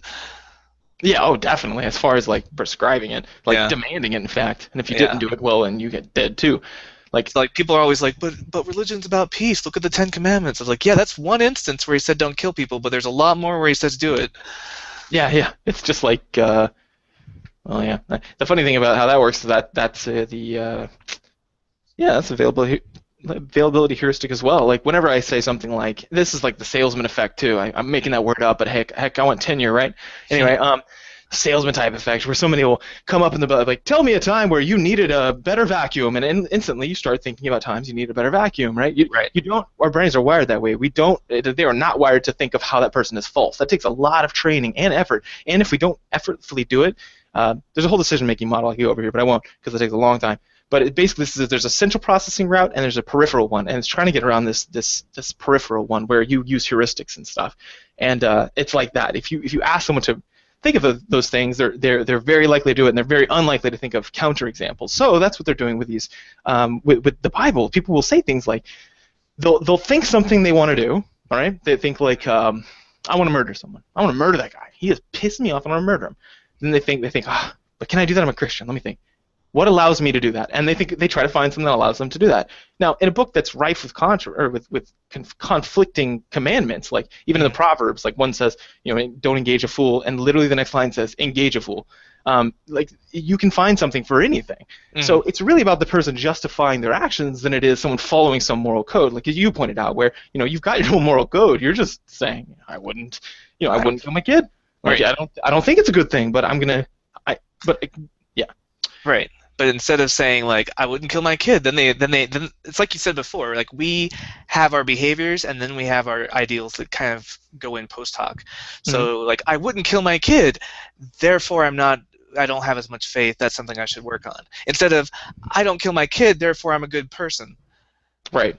Because it's just going through. It's like they're not going to kill their kid. Like their playbook is not taking that. Like they've actively rejected that. But then they have to make themselves still fit within that playbook. And so the narrative they make is like, oh, that means I'm a sinner. I need to repent. Mm-hmm. Yep. Playbook is still good. My moral compass needs work. Right, exactly. And these things happen with those cults too, like Jim Jones with the whole Janestown thing, which was where people drank Kool-Aid. Everyone's heard of that. They drank this Kool-Aid with like Quaaludes and a bunch of other things that just killed them over time. And what they would do is people thought dissenting thoughts. Obviously, everyone did at some point. They thought, maybe this isn't right, but then they get shouted down by other people, and it's because he can't be wrong, because everyone else thinks he's right, so he's got to be right, and no one else has said anything, and when they did, they got shouted down. So everybody is having an inner war with themselves. It's funny because given a free speech environment where they were allowed to say anything they want, they all would have stood up and been like, yeah, I'm not going to kill my kids today. That's not going to happen. But it's interesting, the whole pluralistic ignorance thing happening here. Right. Same thing with war, like where we just all did you okay? So if you guys haven't heard Radiolab, there was a pretty recent one that was talking about how we got in this war we're in right now. Which one? Which one? Which war? Oh yeah, good point. The war on terror, where it's like this war that has no end, literally. And they were talking about like how do we get into that and how do we get out of it? But more likely, how do we get into it? Because it had a unanimous vote for yes, minus one senator from like Arizona or something, and she had this religious experience, and so she said no contest. She didn't say no, but she was the only person who did that. She got a bunch of horrible emails and things like that. And now later, most of the senators are just trashing on it. They're like, man, we're totally in this war. It sucks. The way Americans still make fun of France because they were like, dude, you guys shouldn't rush in there guns a-blazing, man. And they were like, fuck you, France, you guys are cowards. And then, like, we all would pretty much take that position now that we probably shouldn't have rushed in. But we're still like, but France are still cowards. we even said it to the UK. The UK was like, I don't know, man, maybe we should hold off for a bit. And we're like, fuck you, best friend. And we Yeah. Yeah. So yeah, it's this group delusion. Yeah. And a lot of those senators now say, they're like, well, I had my doubts, but we were going to make a unanimous front. It was important to do. Why is it important to do? See, this is the whole thing of like why ACT is so cool. It's a functional analysis of our behavior rather than like content or like principles, because principles can fuck you up. If you're constantly rule governed behavior, like we need to make a unanimous front. Instead, you say things like, what does that buy us? Well, okay, it buys us like the look of unanimity. Unanimity? Yes, unanimity. Okay, it buys you that. but it also squashes any talk of being able to talk about dissent, and it's all an illusion anyway, and we're acknowledging that. So let's not do it. Let's Right. not make a united front. Like That's what I liked about the World War Z novel. When they were talking about Israel, like Israel like survived World War Z, and they were asking why, and they're like, well, we ever since, I don't know if this is an actual policy or not, but in the books they have a national policy that there always needs to be like a tenth man who disagrees with whatever everyone else says, even if it's obvious that they're right. There always needs to be a dissenting person who has to treat the idea that they're wrong, and then like even if he doesn't believe it, he has to like act as if he believes it and like figure out ways where they could be wrong. And so when they were all saying, "Oh, when they were getting interceptions about zombies in Asia, and everybody was like, "This is clearly a code word for something. It's not actually zombies." That guy had to be the guy who was like, "No, it's really zombies. I have to make a plan for if there's zombies," even though he didn't think it actually was the case. It turned out he was right. And so it's this idea of always having a dissenting voice against groupthink is a really useful asset. Mm-hmm. I like it. I like that idea. I kind of. I don't want to give the idea that I think. Well, yes, I do. Actually, I think all war is bad. If we could get rid of it, that would be great. But I'm not going to say that I don't think it's justified in some cases. Mm-hmm. And I don't know. And there's no psychology can't really talk about this. But just me as a person, I think that there are situations, but I think most of them should be defense. You know, like I don't know though, because if you let a monster grow right next to you and it's getting out of control and it's gonna like you're on the dinner plate like in a week, it only makes sense to like, cripple it or hit it, while you still got the advantage. So I think preemptive strikes make sense too, though. Yeah, and this is where this kind of ever shifting slope of justification is. Yeah. Because only defensive wars. And preemptive wars, because those are defensive. And if we have interest overseas, then it's defending our interests, so those are defensive. And if we can kind of keep expanding that bubble of things that are justified, it's hard to like really draw a cement line in the dirt where justified war is and where unjustified war is. Yeah. And that's something for smarter people than us to figure out, because it's a very difficult topic. Yeah. That's a good point. Huh. But looking at it in the literature, there's a lot of and just cultural cultural history. There's a lot of shifting war narratives that we create for ourselves. Like, as you know, one of my undergraduate degrees was in European history, European culture, and up until very recently, war has always been considered glorious, right? Like you mentioned the Spartans. And it's not just Spartans, even Athens, like every Greek city-state was like, yeah, war, man. It was considered a natural state. Like peace was considered an unnatural state for the ancient Greeks. Right. Just like an intermittent period between wars. And wars were just considered ways for different cities to prove their dominance. Huh. So war was all, that's why if you read the Iliad, like Achilles to us looks like an asshole. But to them, he was like the ideal Greek hero because he was such a great warrior and he loved war so much. Huh. And so there's this kind of war is glorious narrative. Go ahead. Oh, I did not know that when I quoted him from the book. Yeah, like I don't know, just reading it with our modern sensibilities, he seems like a dick. He's super prideful. He's always talking about how he can kill everybody, and nobody can hurt him, and he just loves killing. But like that was their ideal. That was their exemplar. That was like, this is what the ideal Greek is like for the Greeks. Like he had a flaw, but he wasn't treated like a tragic hero by the Greeks. He was treated like a sweet guy who just, if he had a flaw, it's because he was too awesome. Yeah, well, he loved killing too much.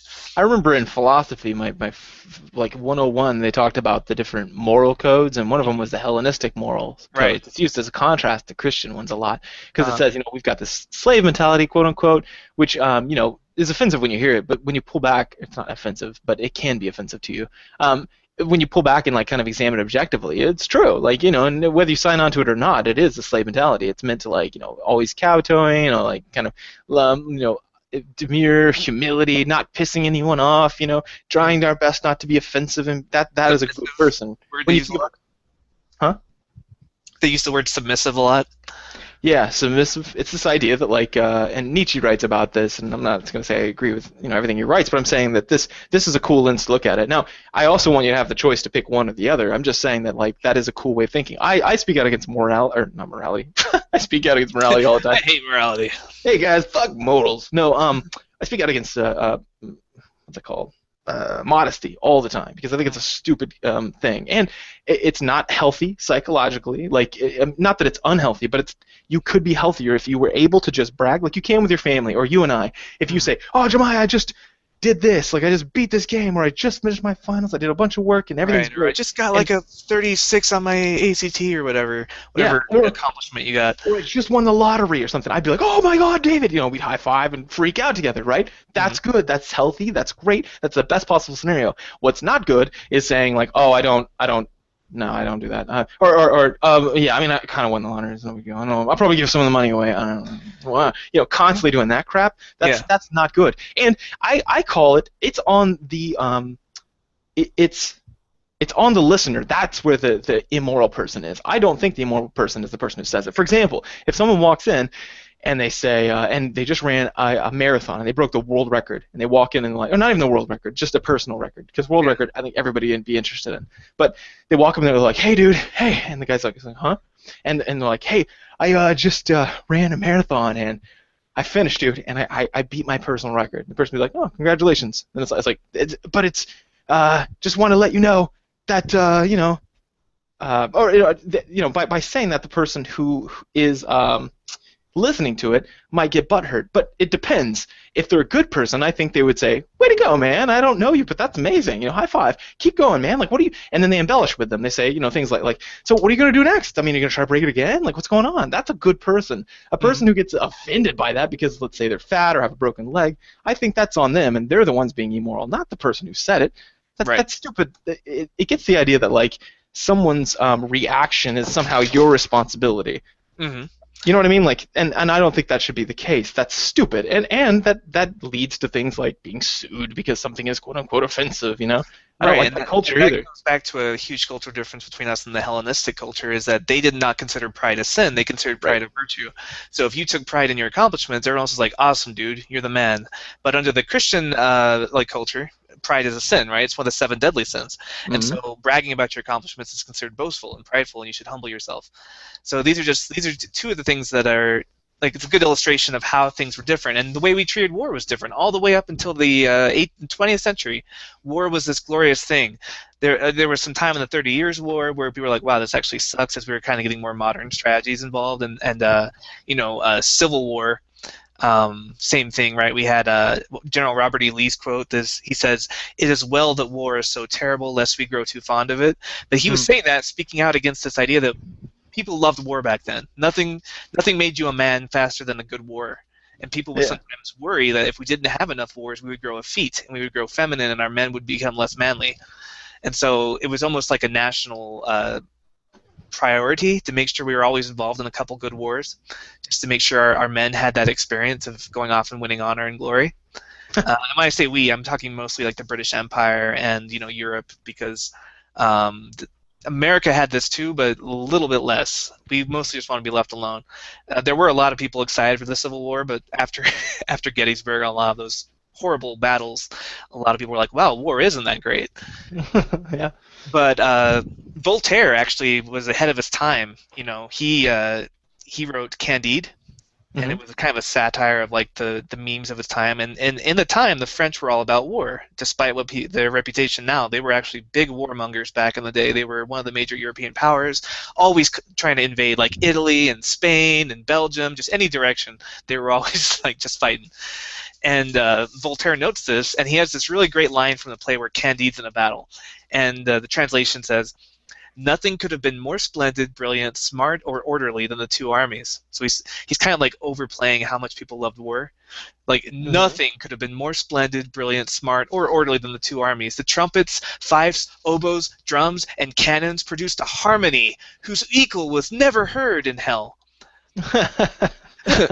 First, the cannons laid low about 6,000 men on each side. Then rifle fire removed from the best of worlds about 9,000 or 10,000 scoundrels who had been infesting its surface. The bayonet was also the sufficient reason for the death of several thousand men. The total may well have risen to 30,000 souls. Candide, trembling like a philosopher, hid himself as best he could during this heroic carnage. So he's talking about like thinking people, like philosophers, they tremble and are cowardly, but everyone else was involved in this heroic carnage that was cleansing the land of soldiers that were infesting its surface. So he's kind of poking fun at this idea that war is glorious, which was prevalent all over Europe. And I don't want to be Eurocentric. Maybe Asia had the same thing going on. If you read like The Art of War and some of the Asian, Chinese or Japanese texts on war, like they also kind of made a cult out of war. Like everybody loved war until they were in it. Yeah. And but then you look at World War One. World War One is where we just started realizing it's where war is hell. Like that idea like starts coming into vogue. Yeah. Because it showed up a little bit in the 30-Year War and a little bit in the Civil War, but it really took hold after World War One because that's where we started, like you were saying, automating our ways of killing people. Like the machine gun comes into play. We can just start killing hundreds of people in just a few seconds. Gas warfare, mustard gas comes in, like trench warfare, like everything horrible. But they didn't know that going into it. Like when World War One started, like everybody was like, "Oh yeah, this is the time. I'm gonna go earn my glory. Gonna go earn my war, just like my dad did," because they'd just been having wars all through history, and this is just something you did. And there were still so, troops with pikes in yeah, World War One. That happened. If you look at like German troops, like at the beginning of World War One, like they're still riding horses. They still got those stupid hats, like those weird little feather hats that don't provide any protection. They like it's. But then you look at the end of World War One, they're all wearing gas masks. Like it really changed the face of war and really came to a point where people just got messed up in this war. This is where shell shock. That's what I was gonna say. Is there's a long history of how we look at war and treat veterans, and like there's PTSD has a long history and started with shell shock, which is the idea that after this they thought that literally it was a physical condition that there was some shells that came down, it got hit, and then the person was had this kind of blank stare, and they were just like, I can't do it, and they would wet themselves. At first they thought there was a lot of different ideas. I could have looked at this in the depth and looked and talked about each of the names for it, but it's kind of irrelevant. The point is that our idea changed completely about how we treat these people. First, they were treated as cowards, but then over time, we were like, oh no, this is kind of persistent. The person comes home, they thought it was an immediate effect. That's why it's called shell shock, right? It happens right after some shells happen, and then you're okay. You shake it off, which I think that happens with kind of everyone. I mean, well, you kind of get used to mortars after a while, but still, if one hits close, it's like oh fuck, and you're just shaking up because your CNS, central nervous system, gets ramped up like crazy, and then you gotta wait a minute for your parasympathetic to kind of calm you down. Well, anyway, the long-term effect though became interesting to people because they were like, no, this person's still at home and occasionally go get a blank stare and then they wet themselves again, and these are normal people because the more people that take part in war, the more people are gonna come out jacked up on the other end. The percentage may be the same, but the outcome's is larger. So they had a lot of people that had this happen. All those horrible things like you're talking about, these weapons kind of mass destruction relatively to what they had previously, like a pike. You kill maybe 5 guys in a fight, maybe. Yeah, and the battles were going longer too. Like most battles in the Middle Ages would last just a couple minutes. Like the lines would clash, people would get exhausted. You're having to kill everybody by hand. They get exhausted, you get wounded, people would scatter, and eventually the lines would break. It'd be like a 5-minute battle. But in World War One, you start having these battles that are lasting all day, like 2 days, 40,000 people killed, 3 days, like 100,000 people killed, like these huge numbers because we're automating the killing now, so we can do it longer.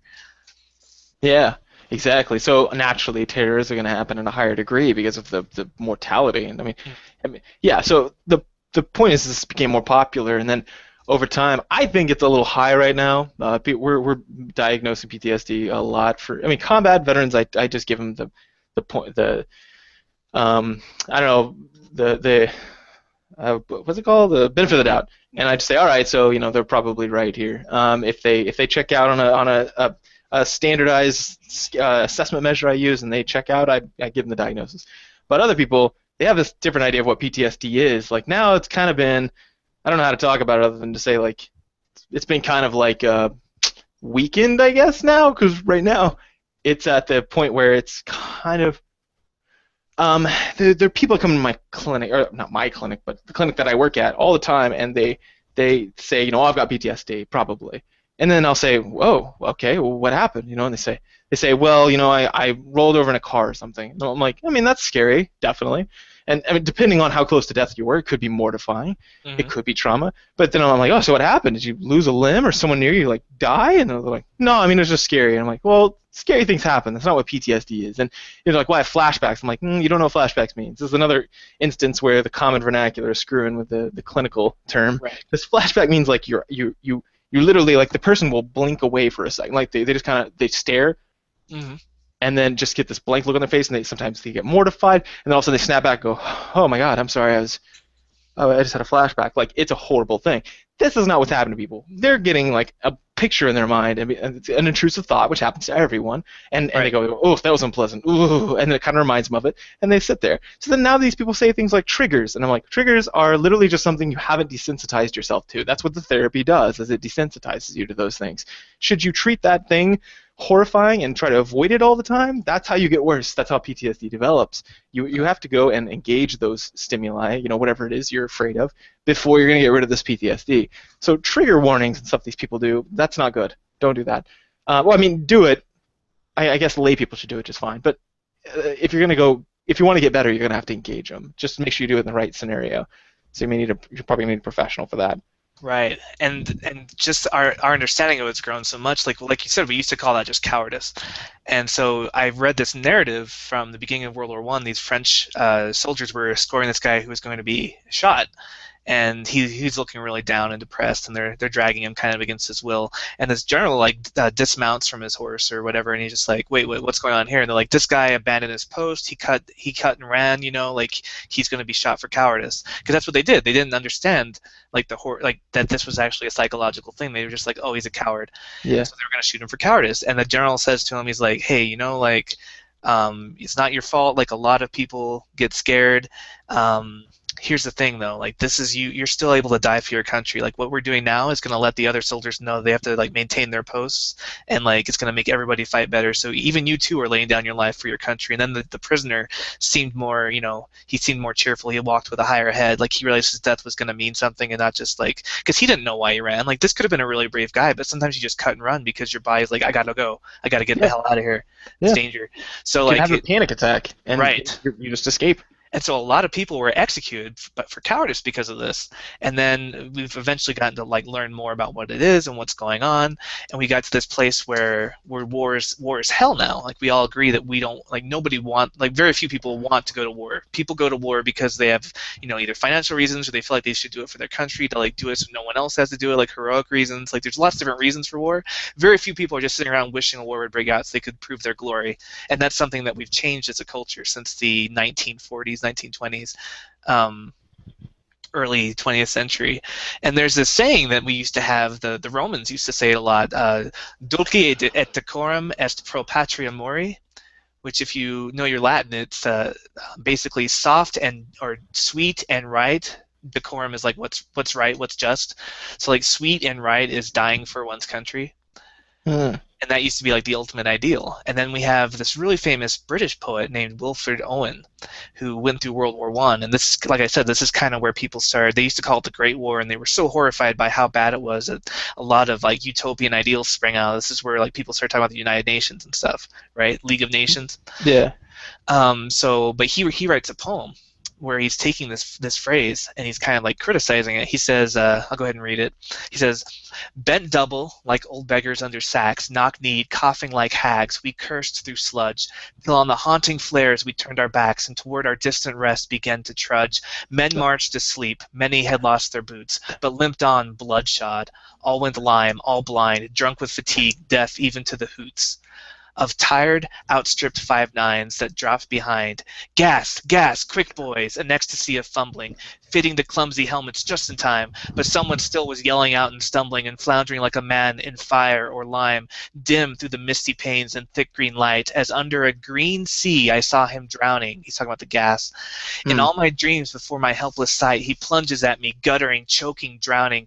If in some smothering dreams you too could pace behind the wagon that we flung him in, and watch the white eyes writhing in his face, his hanging face like a devil's sick of sin, if you could hear at every jolt the blood come gargling from the froth-corrupted lungs, obscene as cancer, bitter as the cud of vile, incurable sores on innocent tongues. My friend, you could not tell me with some high zest, to children ardent for some desperate glory, that old lie, dulce et decorum, e pro patria mori. Wow.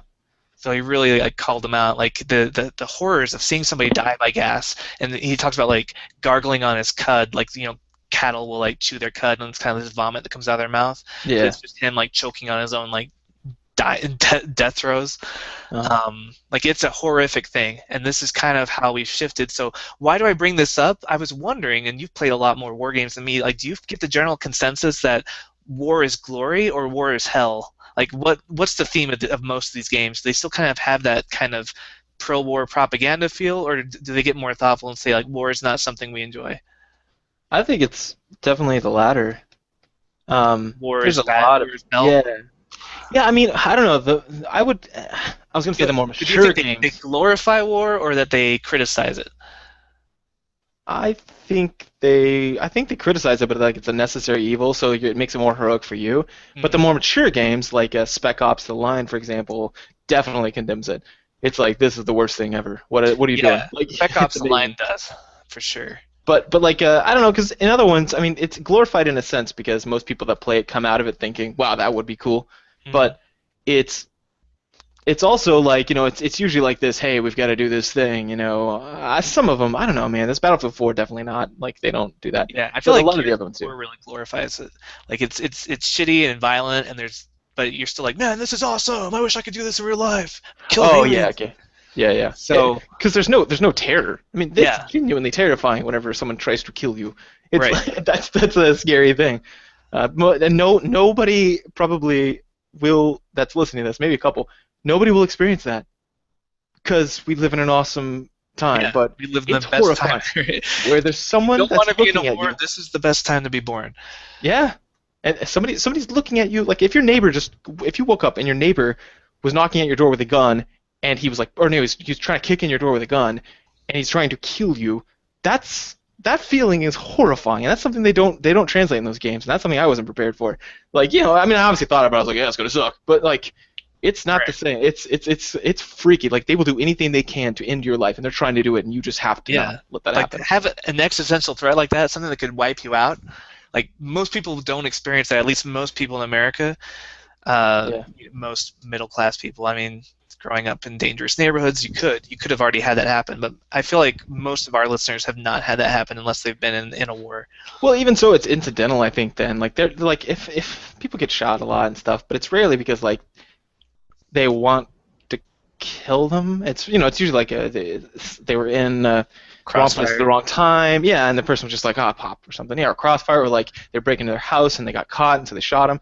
It's not like they're out just to murder you. Right. So having someone whose whole thing is just to murder you and only you or anyone else there, it's a weird thing, man. Like, I don't really know how to talk about it without just saying it's an experiential thing. It's a moment where it hits and then your body reacts a certain way, and then you're just like, holy shit, that is intense. Like, those men actually are trying to murder me.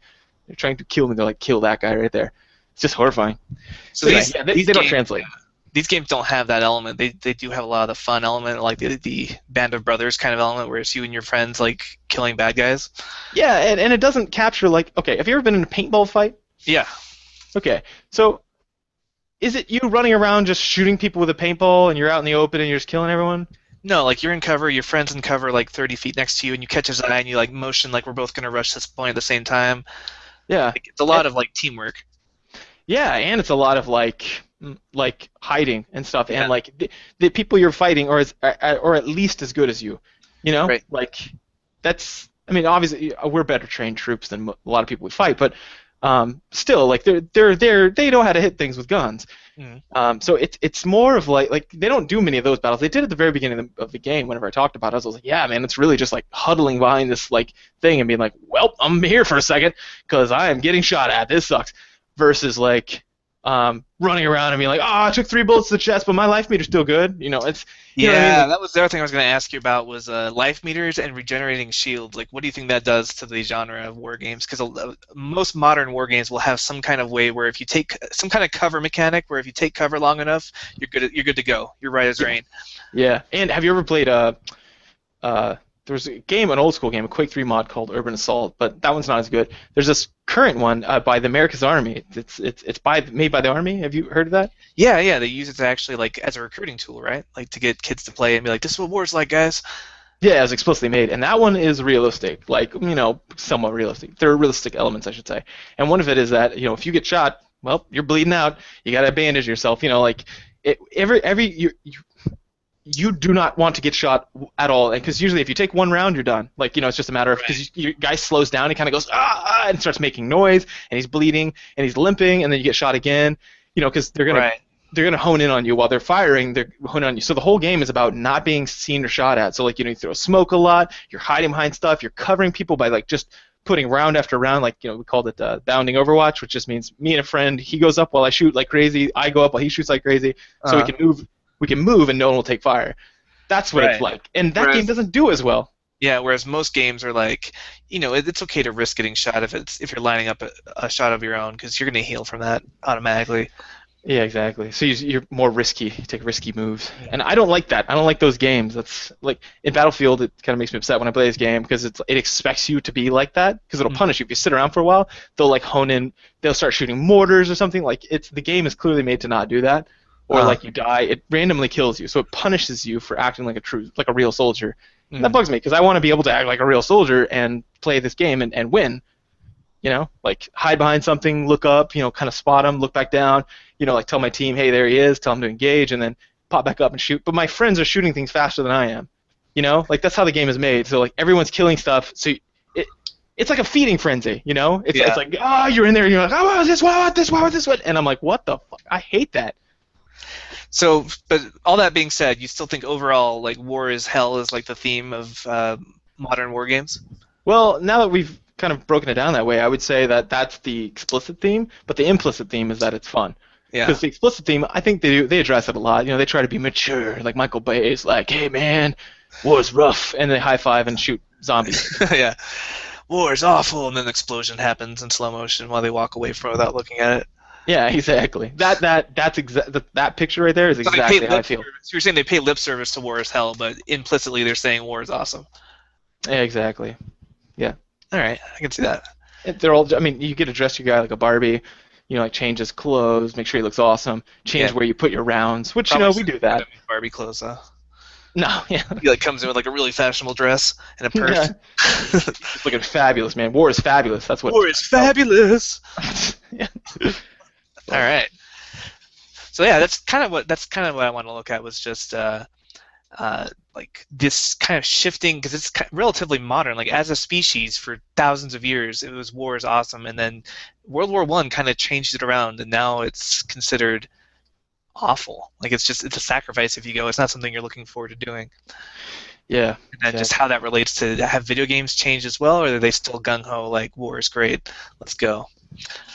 Yeah, I think it's exactly what you said. Lip service. War sucks, and then explosion in the background. Yeah, war sucks. Guitar. War sucks. No! Like that, the other guys, man, you guys are doing all the paperwork and shit, so we can go off and just have firefights and have sex with all the women that we don't want to. Yeah, thank you for that. Yeah, that's what it's like. But cool. Yeah, is that pretty much everything? Yeah, that's all I had to say. War. What is it good for? Absolutely nothing. Yeah, and as we want to do, we went off on tangents, but I think it was good. Yeah. All right. Well, I guess we can move into the feedback section. Okay.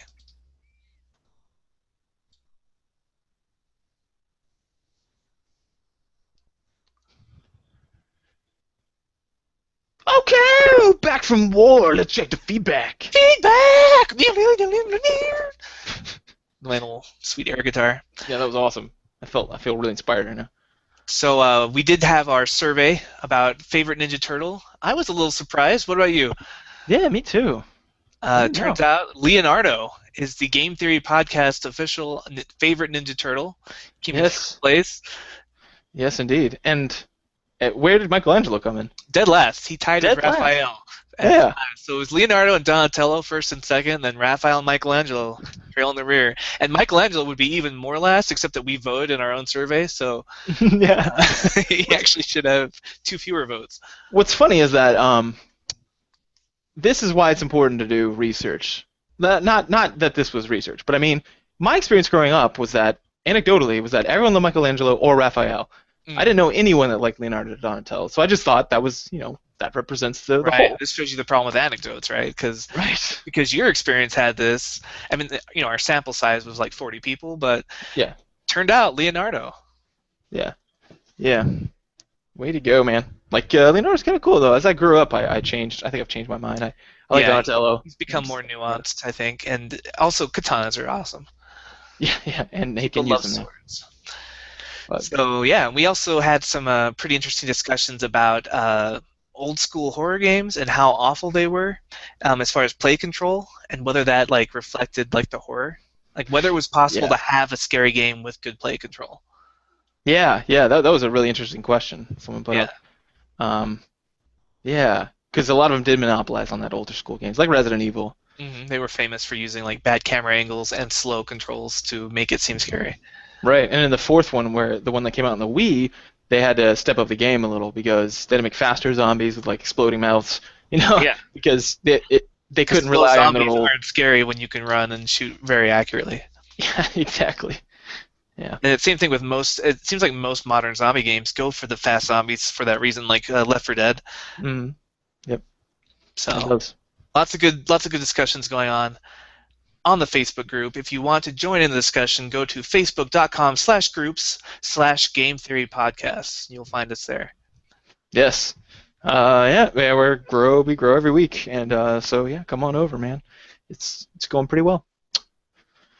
Yeah. Also, we've had a lot of downloads. There's like a surge. I don't know if someone like pimped us or something. I don't know. Like within the past couple weeks, we've had just a lot more. Yeah, so keep doing that. Whatever you guys are doing, like spread that word of mouth, because we are awful at this side of it, the marketing side. So. Oh God, yeah, we really do like rely on you guys for that. That's kind of what we need you to do for us. That's our. Yes. If we could high five in the middle, that's your half. But no, I don't want to make you feel obligated, but I do express my huge gratitude for anything you've done. Right. Yeah, and it's not for everybody, but if you know somebody likes to nerd out and talk about games as if they were a real thing, like a real subject of academic discussion, they'll probably enjoy this. Yeah, definitely. But we did get an email. Oh, cool. This one comes from, now remember, if you guys want to email us, that's thegametheorypodcast@gmail.com, thegametheorypodcast, one word, @gmail.com. And this one is talking about our Ninja Turtles episode. It's from Joseph. He says, "Hey guys, I'm nerding out again, but I found your last podcast interesting based on some classes I had. They talk about leadership traits in theory, some of which you guys touched on in regards to the roles the different turtles fill. According to the trait theory of leadership, all effective leaders possess a similar set of traits or characteristics. I wonder if this didn't lead to some of the differences between Raphael and Leonardo. Feidler's contingency theory states, in few words, that there is no one best leader for all situations, but it's best to match the leader to the situation. In other words, most leaders are not capable of changing their leadership style to meet the demands of different situations. So yes, sometimes it would have been better for Leonardo to step down and Raphael to lead, or either of the other two for that matter. I guess what I'm getting at is that it was nice to hear some validation, even though it was through a 1990s cartoon about Teenage Mutant Ninja Turtles." Hey, well, that's what we're all about, man. Is taking a media that people don't consider very serious right now and talking about it seriously. Yeah, bringing some academics into it. And it's always fun when you see like that overlap with what you're studying. Joseph's studying business, so these are management classes, and it ties right into Ninja Turtles. Everything ties to everything. All knowledge is one big circle. We're really good at pattern recognition, folks. That's the deal. We're very good at tying things we just learned into other things. So he continues. He says, "I loved the Turtles growing up, and it was nice because David and I always liked different Turtles. Neither of us liked Leonardo, so we always let my sister play as him when she wanted to play. It all worked out. A couple of years ago, I got nostalgic for the original cartoons and lamented my mom having record over them for Barney and Friends. After finding the series on YouTube, I can understand her decision. They were always getting beat up. They lost way more than they won, but that didn't stop me from asking for them for every birthday and Christmas for I don't know how many years." And then he says, on another note, the episode prior to the Turtles mentioned Phantom Limbs. I just listened to a podcast called Stuff That Will Blow Your Mind, and they spoke about this very thing, Phantom Limbs. One of the cures that doctors are using are mirrors. For example, if a person lost a hand and their phantom limb feels like the fist is clenched, then they can place their arms in a box rigged with a mirror which reflects the good hand in place of the missing one. Then they unclench their fist and feel the relief in the phantom hand. The same principle works with itches, stretching, etc. I thought it was pretty amazing. Keep up the good work. You guys are the first thing to fill my ear holes every Monday morning, and I wouldn't have it any other way. Well, we are happy to fill all the ear holes that will have us in their ears. Yes, we're glad to fill your ear holes. Thank you. But yeah, I've heard about that. That's that is the therapy for that phantom limb and the itching. The itching can get out of control. Like it's kind of like almost like having a cast is what they typically report. They say it's that bad, which is weird because you can't relieve it, and the itch doesn't go away unless you relieve it. Well, it does actually. Itches do go away if you don't relieve them, but it's not for a while, and it's really uncomfortable. But they use those little boxes, little mirrors in them. It's pretty hilarious. Yeah, just being mauled can be hilarious, but I use the word hilarious to talk about war veterans who had their arm blown off by a mine. Pretty hilarious. It's Happy Memorial Day, guys. It's pretty hilarious. When you see oh my god. Oh, sorry to all my fellow veterans out there. I'm just being like I think it's. Hilarious is the wrong word. I think it's pretty interesting is what I should have said. Yes, I think hilarious might be the wrong word. Of all the words I could pick, that's probably the worst, actually. It's hysterical, folks. It's you guys ever see those documentaries about genocide? Pretty hilarious. Pretty hilarious. I'm going to start using hilarious instead of interesting from now on. Yeah, just use hilarious at all the most inappropriate times. Oh, yeah, like in therapy when somebody's like, I don't know, man, I feel like that if I make the wrong move here, it's going to be the end of me. And I'm like, that's pretty hilarious how you said the end of you. Can we talk about the end of you? Oh, your crippling phobia is pretty hilarious. Let's discuss that further. Yeah. Hey, yeah. So I'll see you next week. It'll be hilarious. Something like that. Awesome. Yeah. So if you guys want to send us another hilarious email, thegametheorypodcast@gmail.com. You can find us on Twitter. Still laughing. Okay. Yes, please do. And did you already say Twitter? I was laughing. Sorry. Yes. Okay. Yeah. Which is what's your Twitter address? Twitter.com/Game3Pod. And these last, I'm slowing down a little bit on posting on there, but I usually have this midweek kind of surge because in the middle of the week I'm at an office and during my downtime at the office, if nobody's in my office, then I can usually update it. So. I like to do that. I like to do as much as I can because I like to popularize science, get the stuff out there for people, who think it's interesting. Also, I put up funny stuff, but despite the fact that Facebook hates when I do it, I like to, help people understand science. Yeah, they definitely revolt when that happens. Yeah. But yeah, you can find us on Twitter. You can leave us a review on iTunes or Stitcher or whatever you use to subscribe to us, and that's just delightfulness for us. We literally the best thing that could ever happen to us. Yeah, it's like literally, it's hilarious. No, it's literally like if you no, not literally. It's like when if you go make a science fair, and then you go show it. Like you want that feedback. That's the whole point. You're waiting for the judge to come and tell you what they do and don't like about your thing. You worked all that time on that, and you just want to hear it. So a week without an iTunes review is like the judges just skipping your little phone volcano. Yeah, it's hilarious. Tragically hilarious. It's so hilarious. I want to cry. No, I'm just kidding. But yeah, so yeah, we appreciate it. Thanks for all the feedback. Thank you, Joseph. And I suppose next week, what are we doing? I don't know. I still want to do a feminism episode, but we need a guest who will show up. Yeah, we're having a hard time getting people to respond. If you are a feminist female among our listeners, send us an email. Let us know. We'll have you on. We'll interview you. We'll be nice. We like feminists. We like feminism. We like that. But we do have some questions. Yeah, and we usually send an outline of what we want to talk about and stuff, and you can look at it and say oh yeah, that's something I'm into. And we obviously want to talk to you first. Make sure you're well spoken, and that kind of. We don't want somebody hi there. Women. Over women. Yeah. But so yeah. That's a good idea. Anyone in our audience? Yeah, in the meantime, we'll keep hunting down guests for that episode. And, we're coming up, episode 40 is next. So, I don't know, we've had some good listener suggestions. We might use some of those. We'll have to discuss it off air. Yes. Yeah, But but until then, so mystery episode next time. yeah, it's coming. I thought it would be fun. Let me know how you feel about this idea. I thought it'd be fun because you know how usually we have show notes, we have some things we've thought about, albeit not very much. Mhm. I thought it might be fun to have like an audience suggested episode that we don't find out about until right before we record, and we just have to talk off the top of our head, Oh, yeah, that would be fun. just so people can see the process of how our brains work when we don't have notes, Yeah, and that would be just fun. keep us on our toes.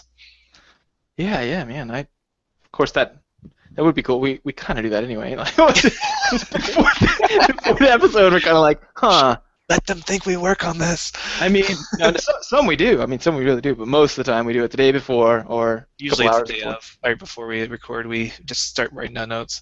Yeah. So So it might not be that different actually, but still. that would be pretty awesome. We Fun just challenge. randomize them maybe, and then Yeah, randomize them and then it just pops up, and we say, all right, here we go. yeah. So That'd be maybe fun. listener suggestions. I don't know, because if it had to be a long randomized list, because otherwise we could just prepare for all of them on the contingency that it's picked. That's true. We're keeping ourselves from cheating. That's funny. I know we're very careful about blinding our experiments. Yes, yes.